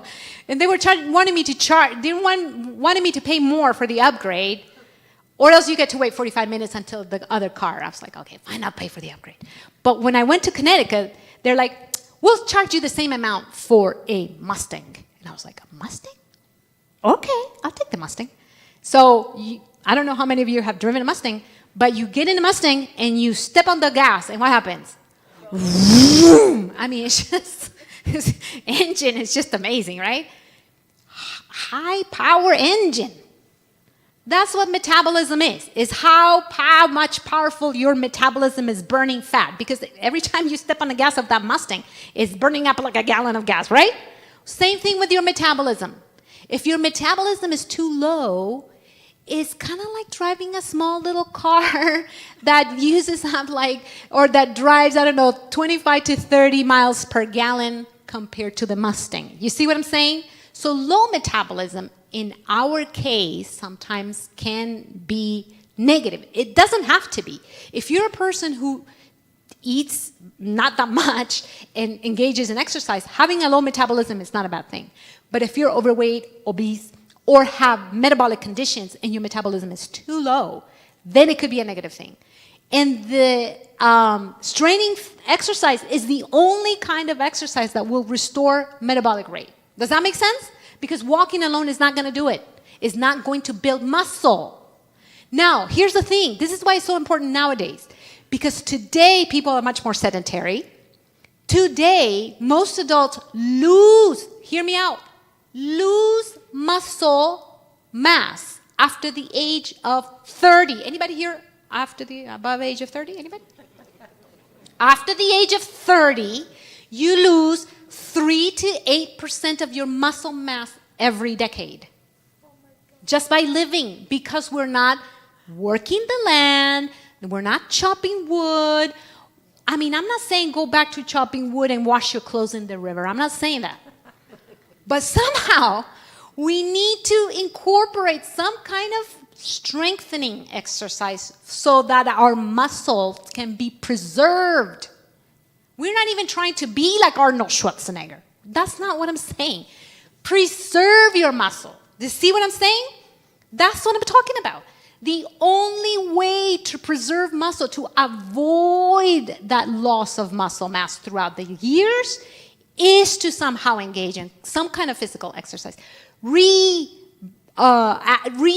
that physical exercise into our lives now that we don't have to wash clothes in the river. Make sense? So that's why I think it's so important, because it's the only kind of exercise that will actually change your body composition. Walking is great for the heart, but it's not going to build muscle. It's not going to preserve muscles. But doing some kind of resistance exercise will. Now, this is not just for 20-year-olds that go to the gym and want to have big muscles. No. This is even more important for people after the age of 70. Why?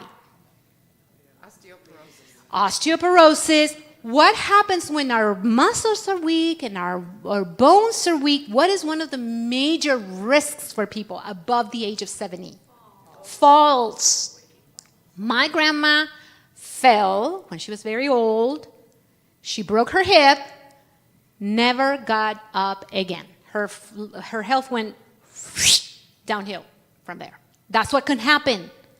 That's why we need to preserve muscle mass. Does that make sense to you guys? That's why yes, go ahead. Repeat that again, please. Which part? All of it?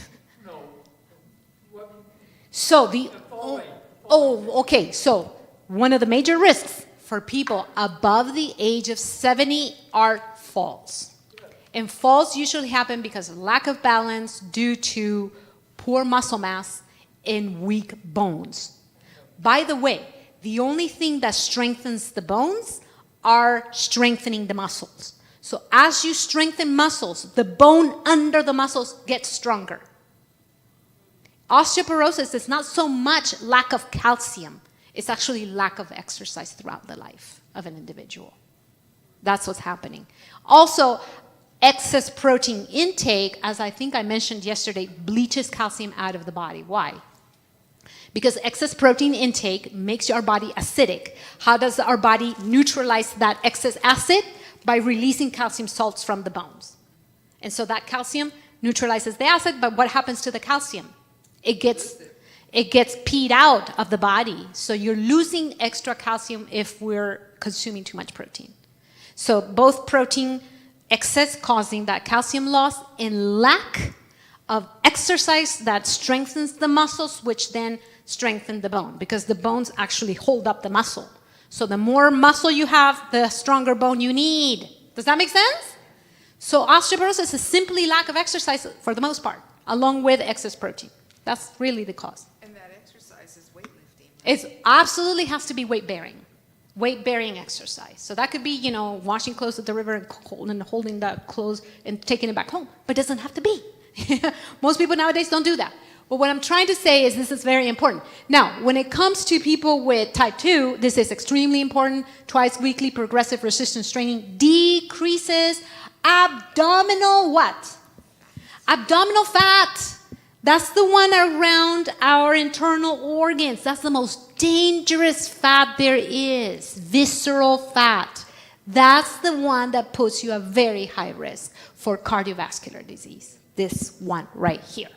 And that's the one that you actually can lose more of when you do resistance training, not just walking. That's why I think it's so important. Now, effective resistance training on resting metabolic rate. In other words, your metabolism is improved.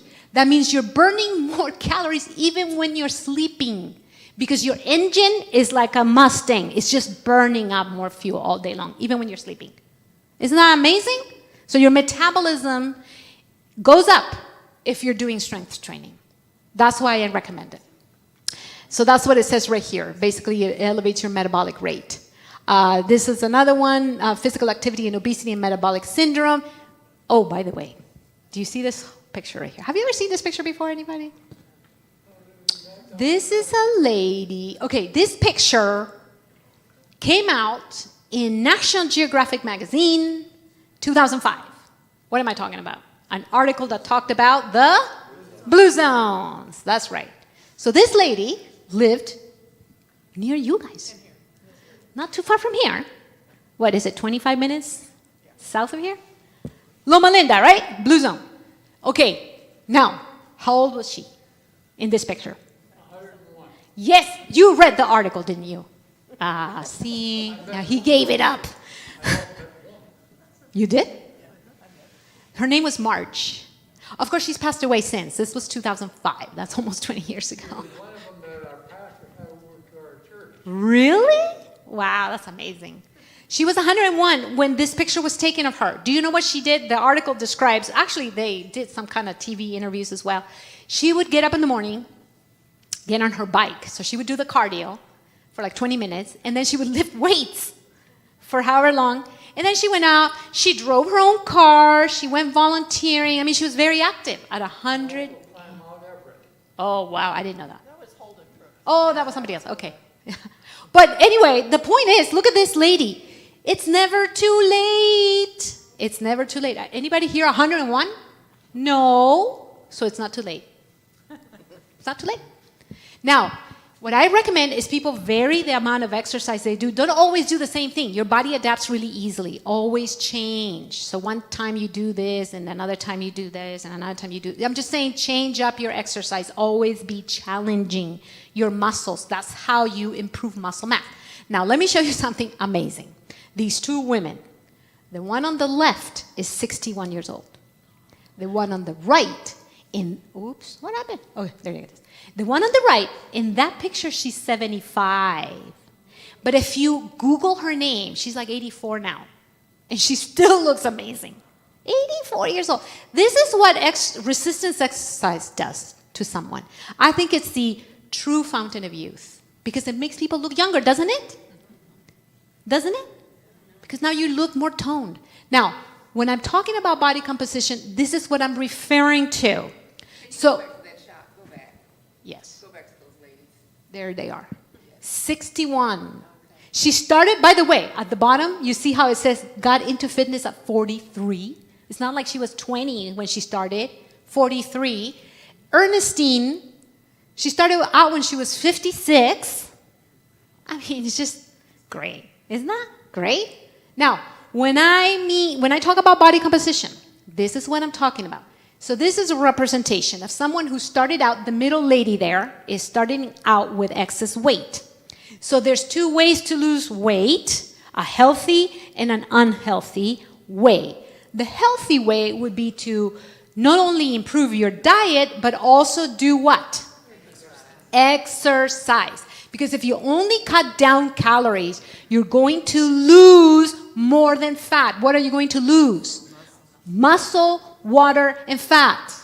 But if you're improving your diet along with doing exercise, you're preserving the muscle. That means what you lose is more what? Fat. Therefore, you have two choices how you're going to end up after losing the weight. The healthy and the unhealthy. Do you notice the difference in the muscle composition or the body composition between the healthy and the unhealthy? Do you see that in the picture? The healthy on this side has more of the red, which is what? The muscle. Whereas the one who's unhealthy has more of the fat. But these two are the same weight. But they're different inside. I'm going to show you another example. These two pictures are the same person. Not only are they the same person, they're at the same weight. Me at 130 pounds, me at 130 pounds. But do they look the same? No. Why do they look so different? Because one has muscle. And notice how they're both the same weight though. But they look completely different. Okay, I'm going to tell you one last anecdote. This is from Dr. Wes Youngberg in his book. If you've read his book, Goodbye Diabetes, you've read this story. He was in Guam, and he was working with a lot of young people who I mentioned yesterday were already suffering the consequences or complications of high blood sugar before they were even diabetic. He was working with a young man who was, I think, pre-diabetic. I don't remember exactly. But he was already starting to suffer from the consequences of high blood sugar, even though he was young. And so Dr. Yumber said, okay, this is what you're going to eat, and you're going to exercise, you're going to do this. And he did faithfully everything that Dr. Yumber said. He was running, he was going to the gym, he was eating right. He came back after a month, he stepped on the scale. No change. Not even a pound. He was so disappointed. So you know how they take you to the room where you wait for the doctor, where you hear that face like this. The doctor came in and he looked at him, why are you so sad? You look sad. Well, because I did everything you said. I did this. Didn't even lose a pound. And doctor, okay, let's go over it. So they went over it, everything. What did you eat, this and that, blah, blah, what did you do? Okay, well, you're doing everything right. So don't be discouraged. You're doing the right thing. So don't be discouraged. Just keep going. Just because it doesn't show up on the scale doesn't mean it's not working. Just keep going. He was like, okay, doctor. So he went home. The next day he went to the gym. And anyway, like in the next week or so, he was at the gym. You know what a barbell is? So it's this bar with weights at the end, right? So he was doing a squat. You know what a squat is? So he had the barbell. Usually when you do a barbell with a squat with a barbell, you have to put the barbell behind your neck, like this. I don't know if you've ever done it, but it goes like this, right? You're holding the weight, and you're down, down, down, down, down. He was doing that, and when he was all the way down, down, down, down, guess what happened? His pants fell off. Literally. And what can he do? He was holding the weight. So he had to lift the weight, put it down, and then lift his pants. By then, everybody had seen what had happened. How embarrassing, right? Well, he went to the doctor the next time, and he was relating this experience to the doctor with a big old smile on his face. And he's like, why are you so happy this happened to you? It's almost like he was happy that this had happened to him. It's like, why are you smiling like that? He's like, well, because I realized you were right. Even though I didn't lose weight, something changed because my pants were way looser so that they fell off. So you were right. But I didn't notice the change where? On the scale. The number didn't change, but his body composition had changed. Does that make sense? He was burning fat, but he was at the same building up muscle. Muscle mass is actually denser than fat. So for the same weight, muscle uses up less space than fat because fat is just less dense of a tissue. Therefore, when you're losing fat and gaining muscle, you might not lose weight, which is just a number on the scale. It's not really telling you what's inside. Does that make sense? That's why I think strength training is so important. So anyway, strength training. This is what I recommend. First of all, ask your doctor. Don't just start with 50-pound bar, dumbbell and go. Oh, you're gonna hurt yourself. Go ask your doctors. Make sure they check your heart, especially if you're above the age of 50 or whatever. If you've never done this before, don't start with 20 pounds. Start with 1, 2, 3, whatever you can do. As long as, if you're doing like 25 reps and you're like, da-da-da, okay, that's probably not challenging your muscles. So how do you know? If you can lift weights maybe about 8 times, and the last time is hard, and you're like struggling, that's a good way for you. That's how you know. Now, you're not doing weights all the time. You can do bands. You can use your own body for this. You don't have to be in a gym. You can do this at home. So I'm going to give you something that you can use at home in a little bit. But these are the recommendations. Don't do it every day. This is not the kind of exercise you want to do every day because the rest day is the most important. Did you know? So the day you lift weights, those muscle fibers that I showed you, those long strands, these are muscle cells, they're fibers, they're long, they actually get these micro tears. They're torn up a little bit. And then your body gets engaged into healing those micro tears. And when it rebuilds the muscle, it builds it up stronger. But that happens the next day. While you're resting is when your muscles are built up. So it's extremely important that you take a break.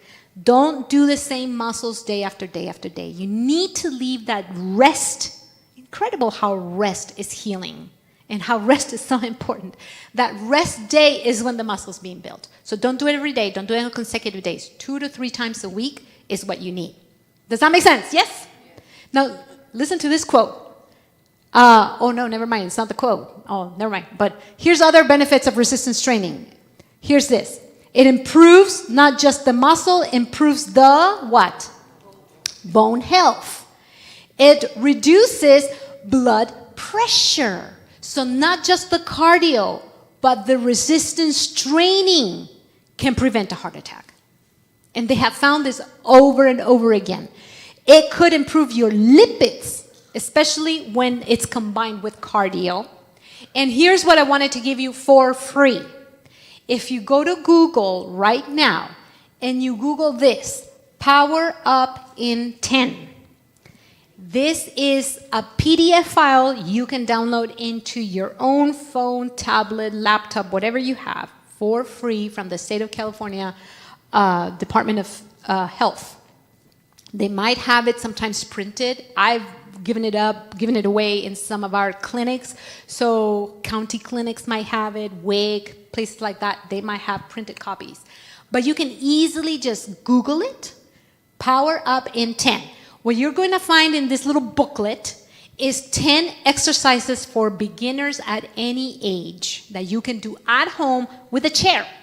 You don't even need weights. If you want to add weight, you can use a water bottle. You can use a can of beans. Don't need to buy weights unless you want to. If you want to, it's good for you. But you don't have to. You see what I'm saying? And you can use your own weight also, so you don't even have to do push-ups on the floor. You can do them against the wall, and that's how you begin to strengthen your shoulders. Isn't that great? For free, at home. Okay, how old do you think this man is? You might have read the article. You might remember. I want to tell you, first of all, that my grandma lived a long life, despite the fact that she smoked for 70 years. Amazingly, she lived to be 93. But the last few years of her life were not good quality. As I said, she fell, broke her hip, never got up again, so she was frail. Her mind was gone the last 3 years, and she was bedridden at 93. This man is 94. 94, look at the life he is living, full of vigor, full of strength. If I make it to 93, if you make it to 93, how would you like to be at 93? Bedridden, your mind gone, or like this? Because this is another resident of Loma Linda, one of those examples of long living. But it's not just living longer, it's living what?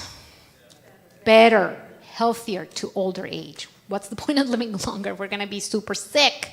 That's the problem here in America. The last 10 to 20 years tend to be the worst as far as life quality and health and how much money you're spending on doctors. That's the other thing, because people say, I don't have time to exercise. Well, you're going to have to find time to be sick if you're not exercising. That takes time, doesn't it? If you're sick and you can't work, what's the point then? It's better just to invest time in exercising.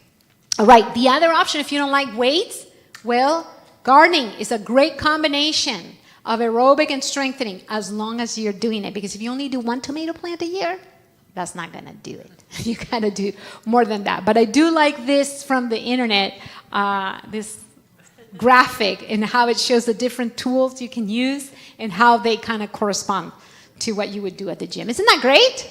So doing serious gardening can be actually a pretty good exercise. Also, you get the advantage of fresh air and sunlight.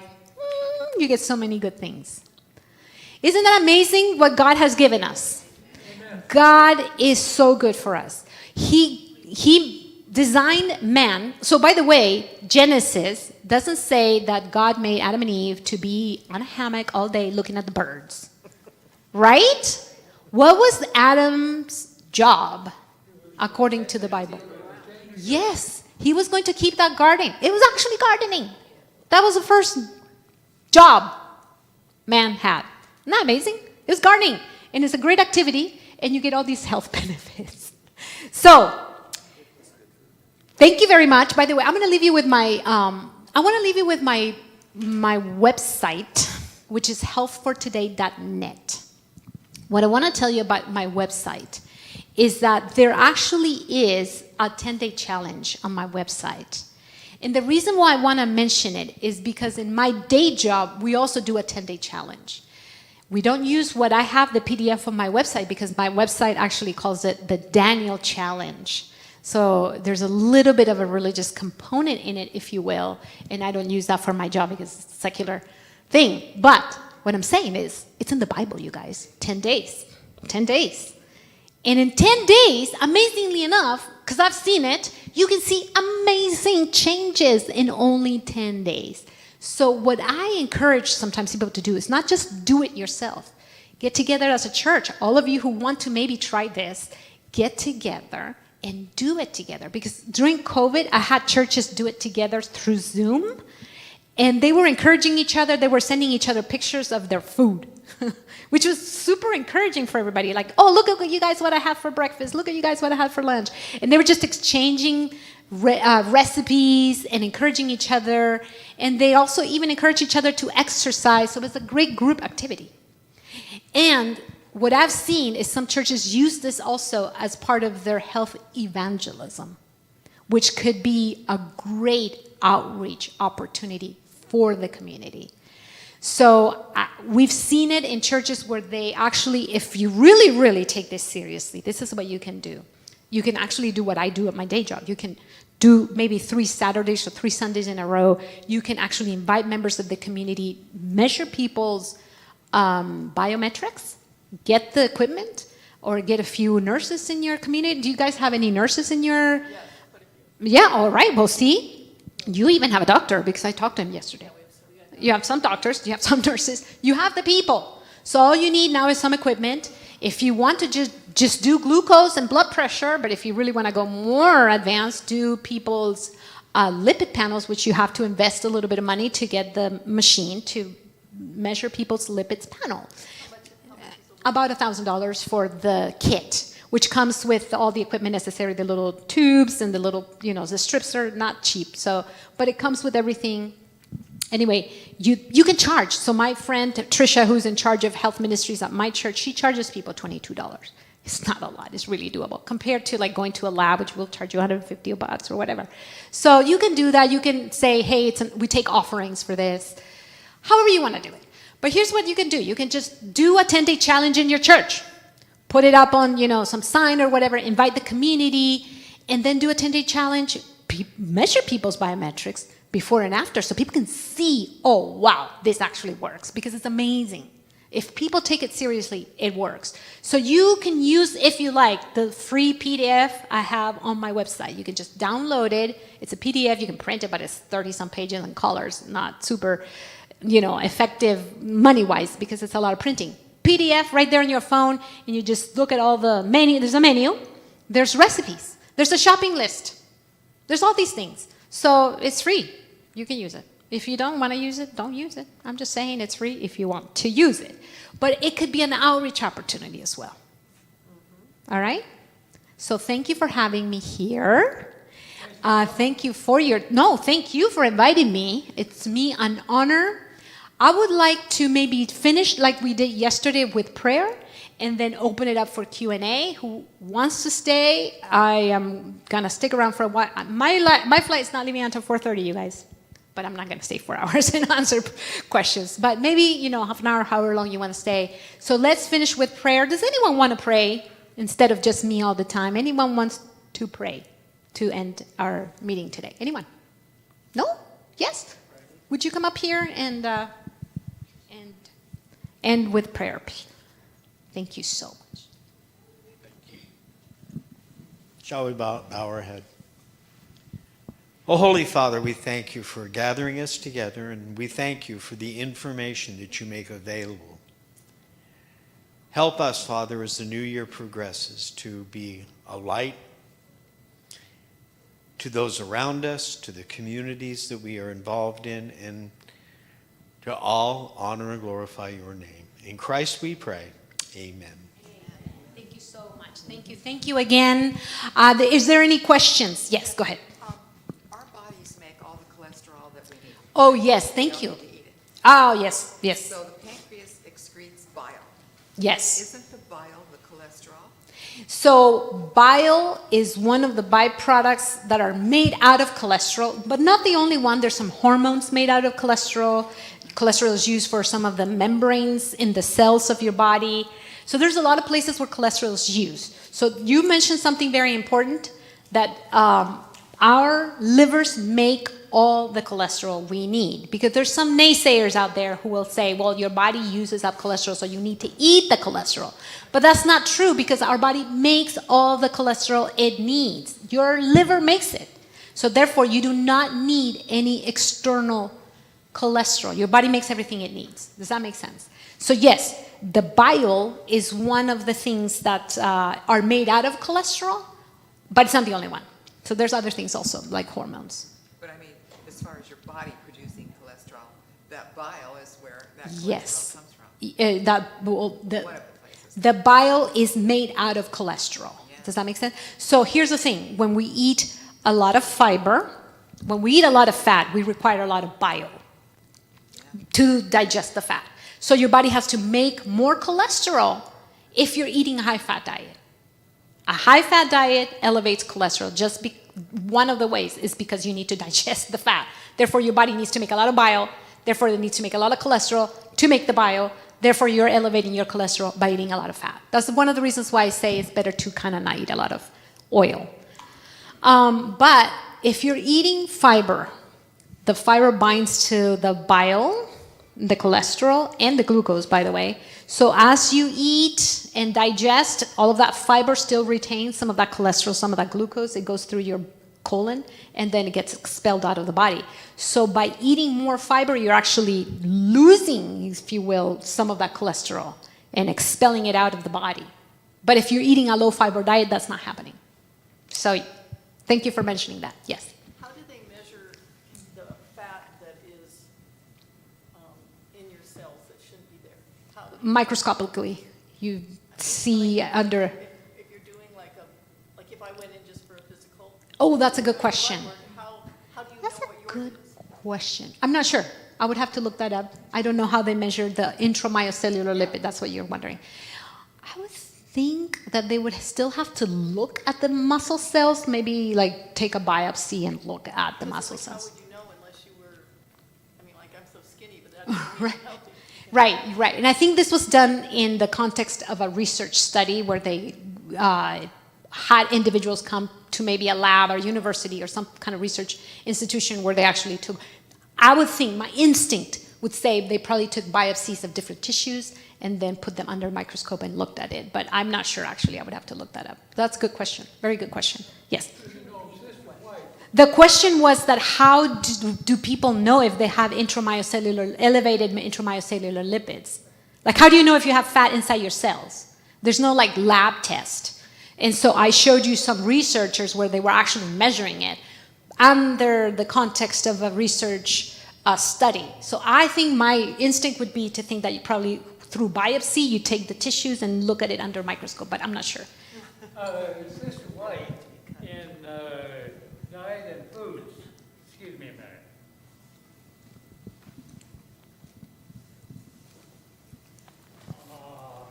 Are you looking up for a quote? Oh, Sister White Yeah. in Food and Diet has said we should never allow cheese get into our mouth. And when you look into it to see how cheese is made, then you will understand why she made that statement. I don't know how many of you in here have ever seen cheese made. My folks used to make it. You have to, first of all, make for sure that milk is soured. makes sense. Yeah. And then you get all of that,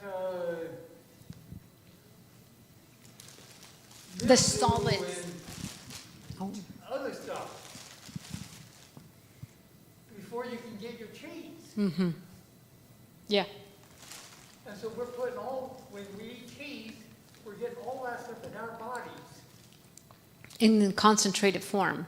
And yeah, Yeah, and this goes with cottage cheese as well. that's true.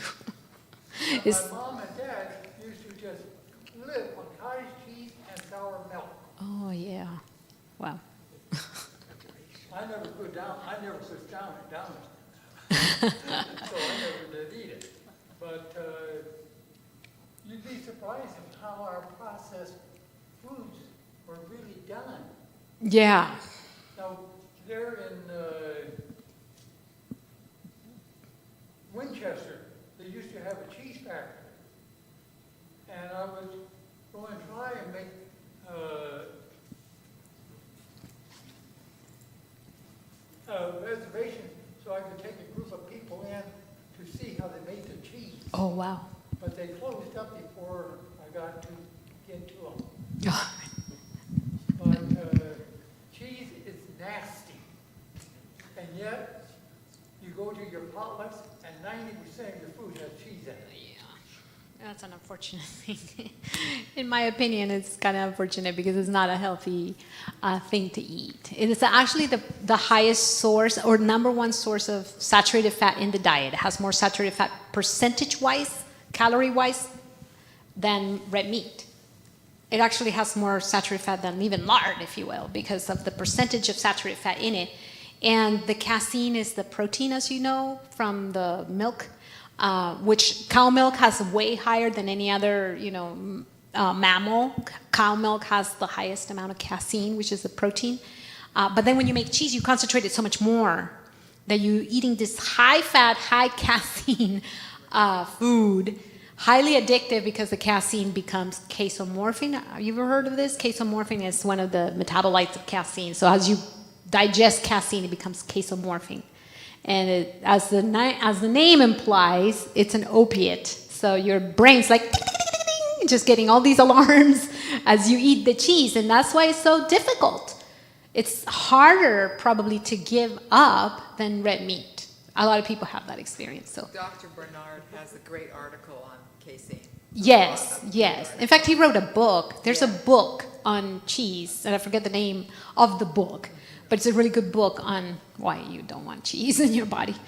Another thing, so many Adventists will say, well, I'd rather eat chicken than beef. Yeah, More that's of true. your chickens have cancer in it than do your cows. Yeah, probably nowadays. Yeah.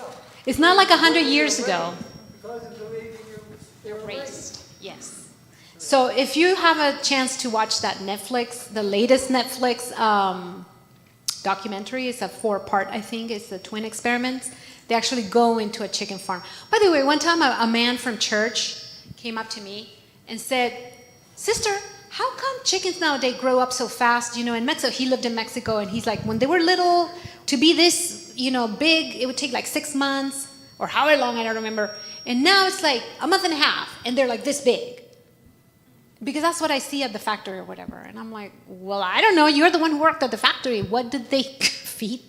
But now I know better. I've read more. And it's actually a lot of the antibiotics that have to be given to chicken, other animals as well, because they live in such confined spaces where they're constantly like pecking at each other, and they get these infections.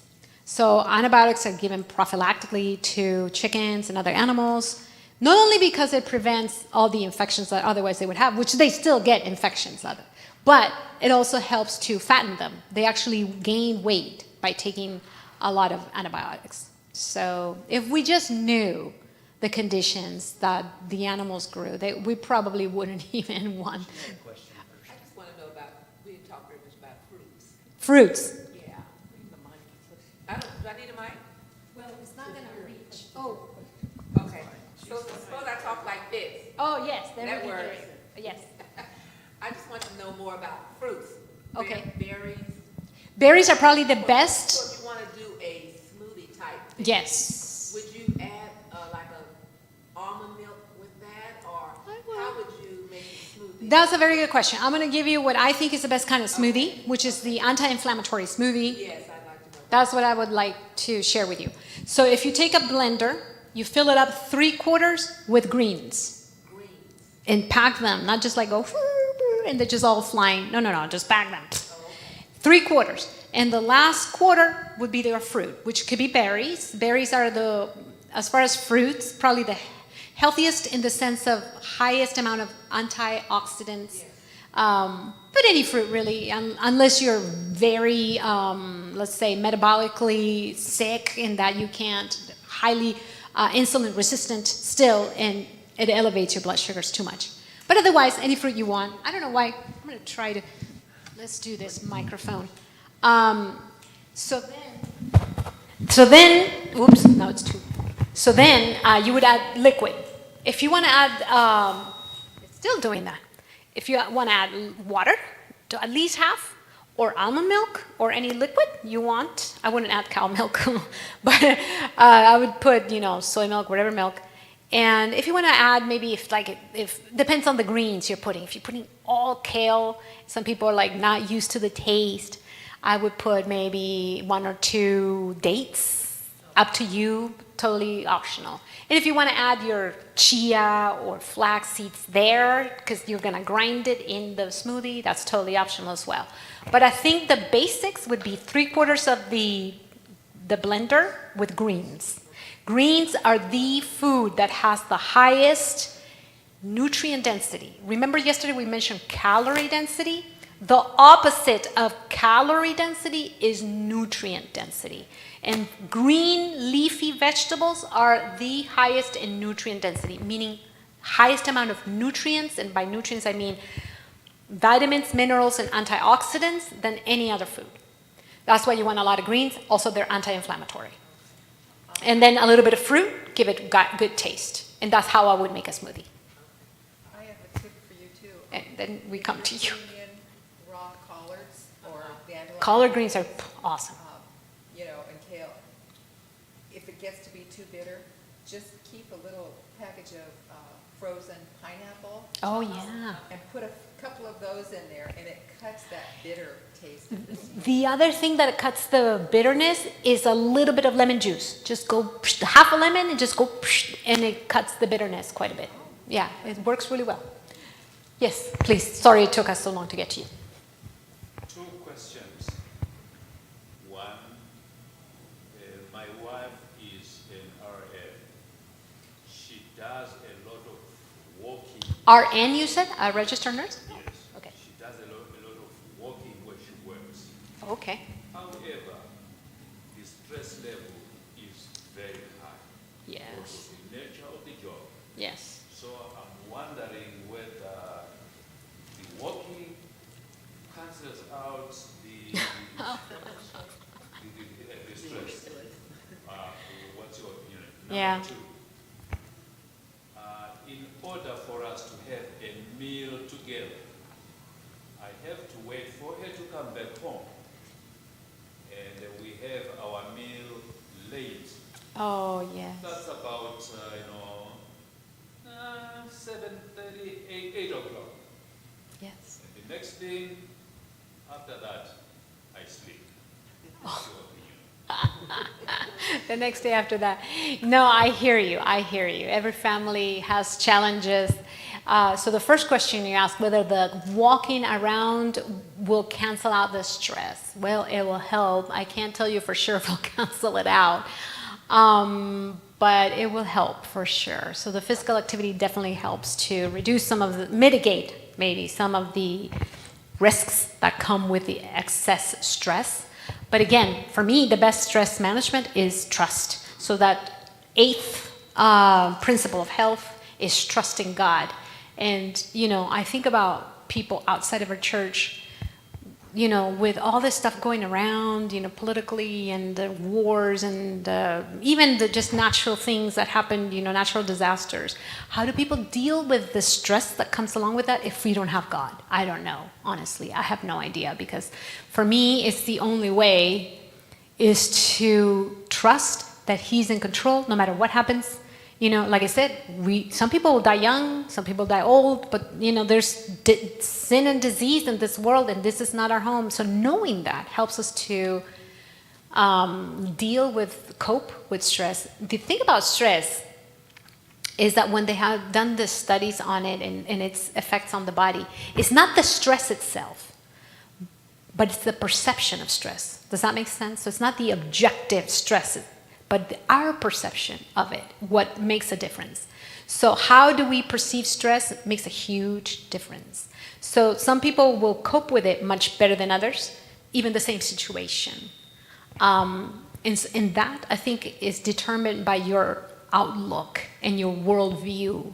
So us just trusting that God is in charge no matter what happens in this world, and just putting ourselves in God's hands every day, every minute, I think makes a huge difference. But there are certain maybe stress relieving exercises that we can do. For instance, it's been shown that deep breathing, just take 5 minutes, sit down and breathe, like counting to like 6 or 7, and then breathe out, counting to 6 or 7, and do that for about 5 minutes, 3 to 5 minutes, and it's been shown to immediately decrease cortisol levels in the blood, but also anxiety. So people who suffer from anxiety, that's one of the ways to cope with anxiety, is just to do deep breathing exercises.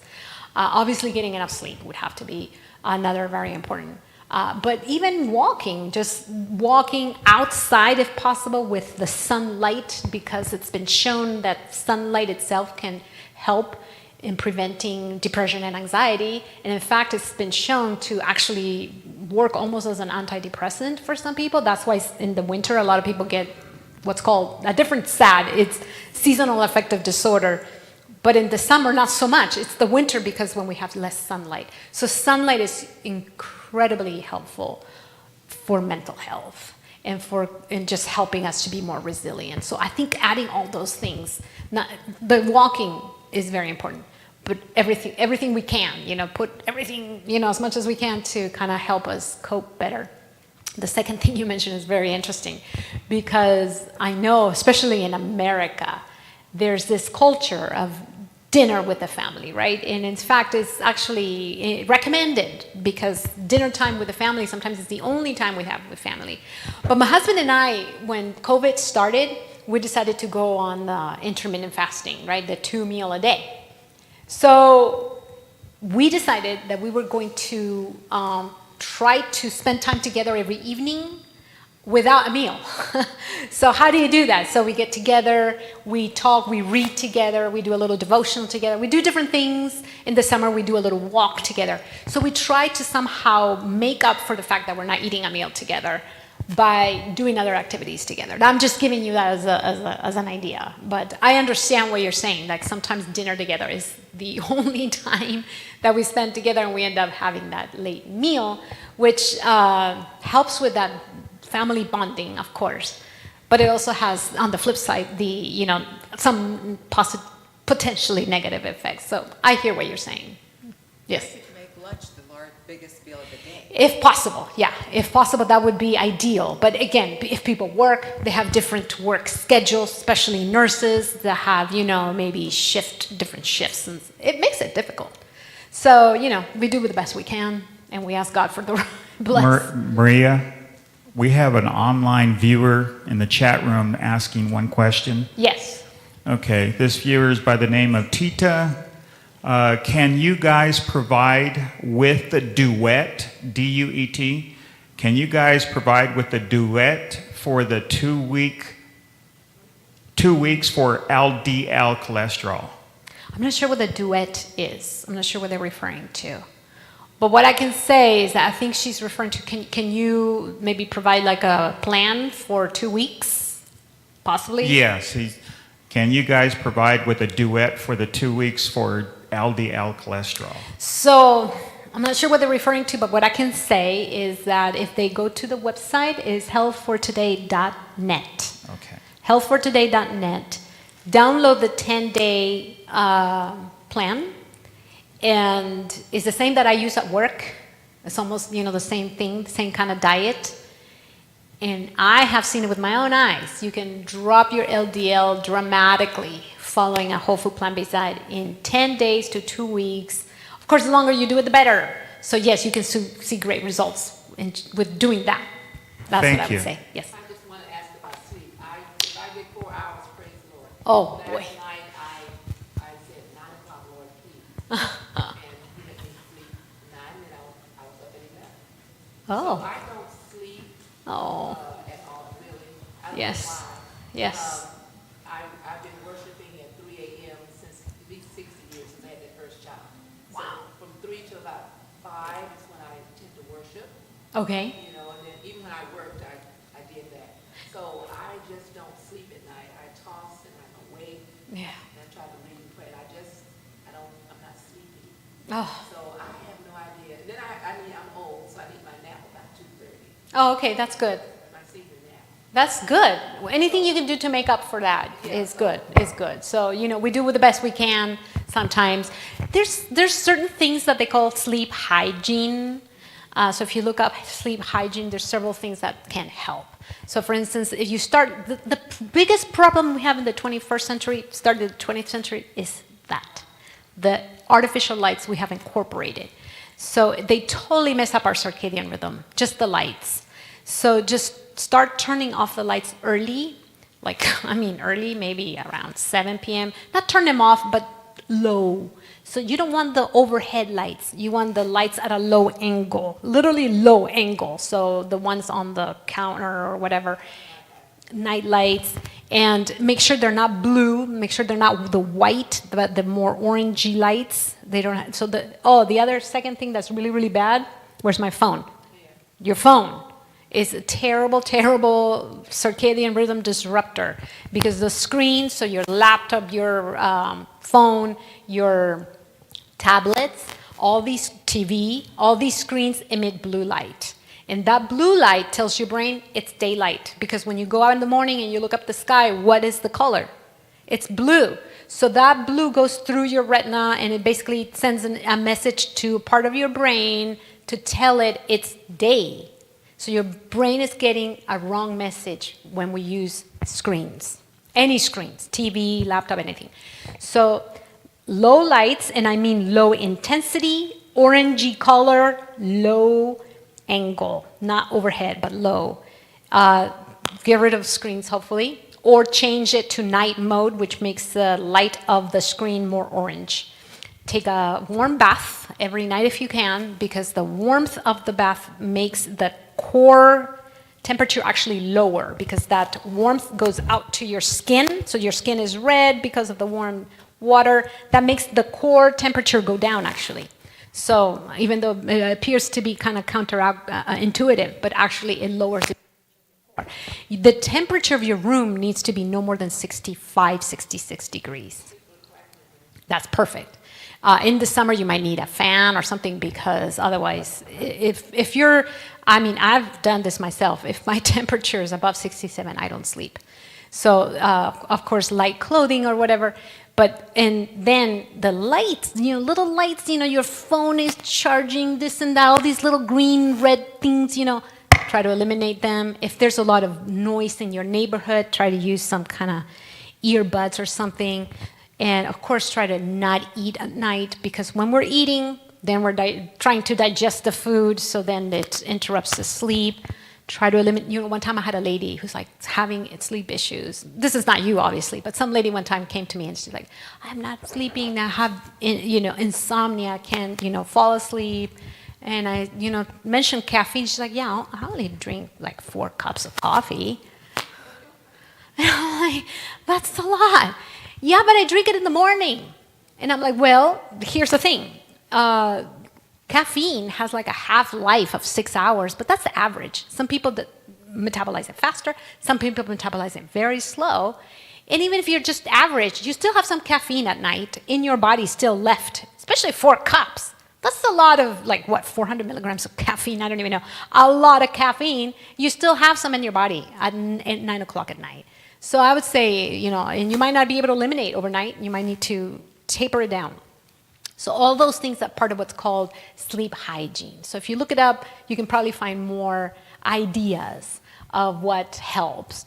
But I think reading at night, sometimes kind of you're reading the Bible, you're like, fall asleep. And actually, hey, if it helps, it helps, But anything that helps, praying is another one. But anyway, sleep hygiene habits that could sometimes help. And you also have you tested yourself for, have you gone to a sleep center where they can do a sleep? Yes. Oh, well, that might be helpful. Because here's the thing, if you're not getting oxygen in your brain, it's waking you up. Your brain is waking you up so you can breathe. Yeah, it could be. Well, I would definitely try to use a sleep apnea machine. Yes, go ahead. Going back to when you were talking about greens. Yes. I didn't hear spinach mentioned. Oh, spinach is fine. Unless you have an issue with kidney stones. If you've had kidney stones, Make sure you get greens that are not high in oxalates. So oxalates is a type of substance that's in spinach and beet greens and chard.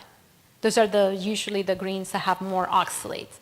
But other than that, if you don't have any issues with kidney stones, you could put as much spinach as you want. That's not a big deal at all. So that's a good one. Thanks for mentioning that. Yeah, you just mentioned spinach. I love spinach when it's cooked. When it's cooked. And I got extremely sick one time. Oh, really? And the doctor told me it was because I was eating cooked spinach. Uh-huh. He says cooked spinach has an acid type in it that is bad for the system. He might have been referring to oxalates, I wonder. I forget what he said, but I got extremely sick.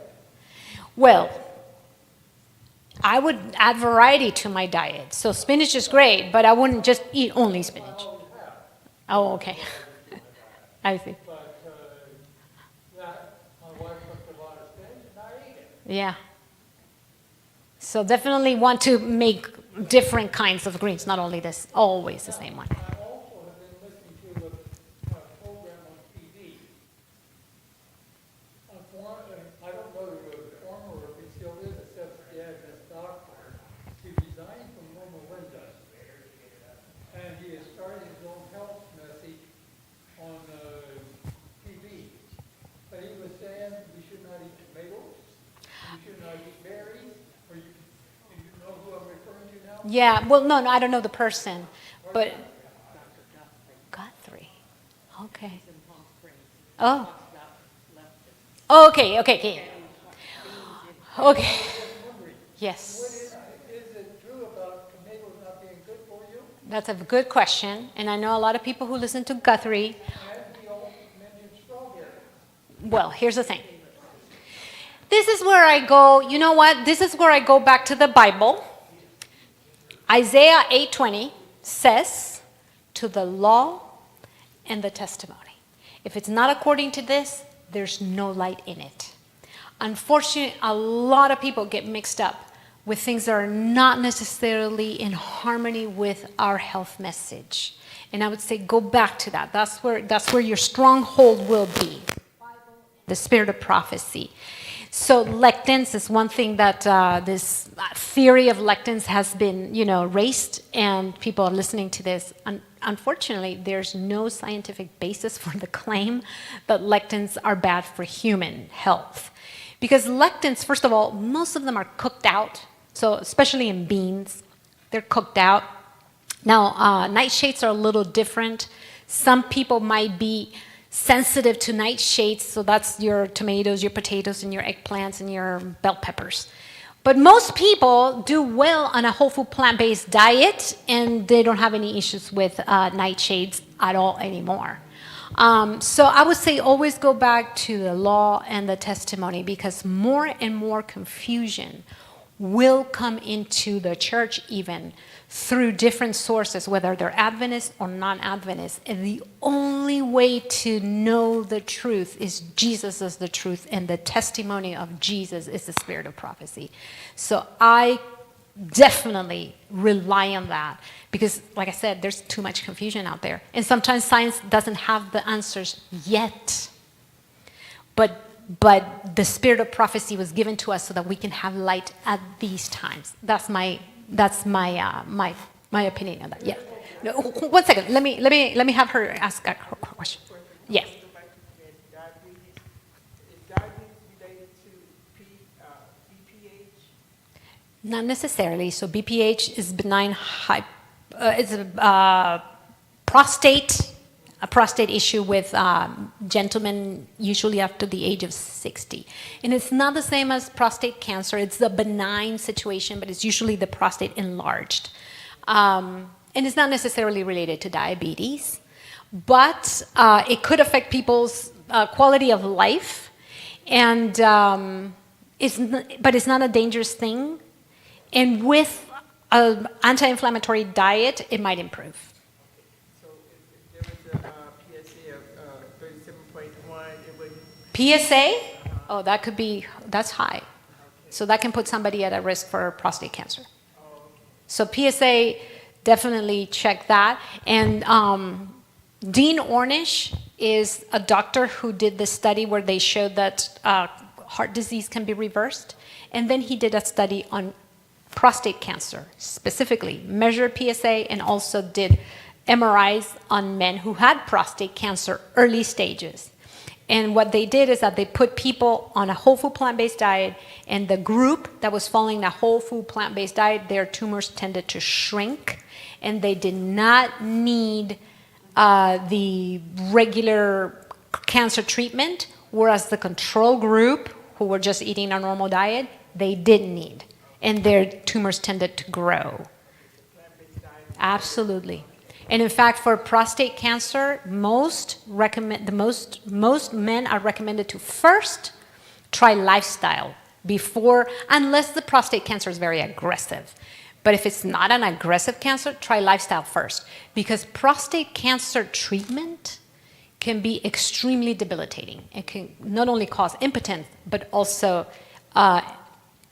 they can't control their bladder anymore. And so that definitely is a negative for quality of life. So try lifestyle first. It's much better. Yes? This isn't a question. I just wanted to let people know, my brother told me about it. It's on YouTube, and it's a lecture. I think it's a Netflix. Okay. It's called What the Health. Oh, What the Health? Yeah. Yes, What the Health. It's a really good documentary. What the Health. What the Health. Yes, look it up on YouTube. I've seen it on YouTube. I think it's on Netflix. It's a, the twin experiment? The twin experiment. Okay, it's called You Are What You Eat, the Twin Experiment. And it's a 4-part series on Netflix, just came up this month, brand new. And basically they take 4 couples of twins who are identical twins, so they are genetically exactly the same, and they put them on an omnivorous diet versus a whole food plant-based diet. They measure all the biometrics, their weights, their everything, even their body composition, everything else, and then they put them 4 weeks, you guys, so that's long if people are not used to it. So they put, 1/2 of the participants on a whole food plant-based diet. It's really interesting. But the thing is, they go to Loma Linda, and they talk about the chicken factories. They go to chicken factories. They talk about, beef, whether it's organic and all this, and all the different still possible negative effects of eating chicken or eating beef or whatever. It's really highly recommended. So What the Health is the older documentary, but it's not that old. It's maybe like 5 years old. And then the newer one is You Are What You Eat, the Twin Experiments. Very good. And also, don't forget the one about the longevity, the Blue Zones one, also on Netflix. I don't know if you've seen that one, but they go to Loma Linda also, of course, being one of the Blue Zones. Anybody else? Did you have a question? Yeah, you were talking about the 130. 130? Like 1 minute walk. Oh, high intensity interval training. Yeah. It doesn't have to be 30 seconds and 1 minute. It could be anything you want. It could be 2 minutes, 2 minutes. It could be 30 seconds, 30 seconds. Walk, for a ways now, run like an 1/8 mile or 1/4 mile, and then walk. Yeah. I'm just giving that as an example, but you can totally vary that. According to you, nah. It can be anything you want it to be. Yes. Yes, yes, yes. I have a hard time getting my heart rate up just walking, and I walk fast. Oh, You said because you're people can still talk. not, It's like I'd have to run if I walked any faster than I walk. because you're a very fit person. But other people, they walk 3 steps and they can't breathe. So it depends on the fitness level of the person. Well, thank you, you guys. You're still sticking around. Did you have one more question? Praise the Lord. Thank you, you guys. So it was very nice meeting you. You guys have a good rest of your day, good rest of your week. Thank you for inviting me. Praise the Lord. Thank you.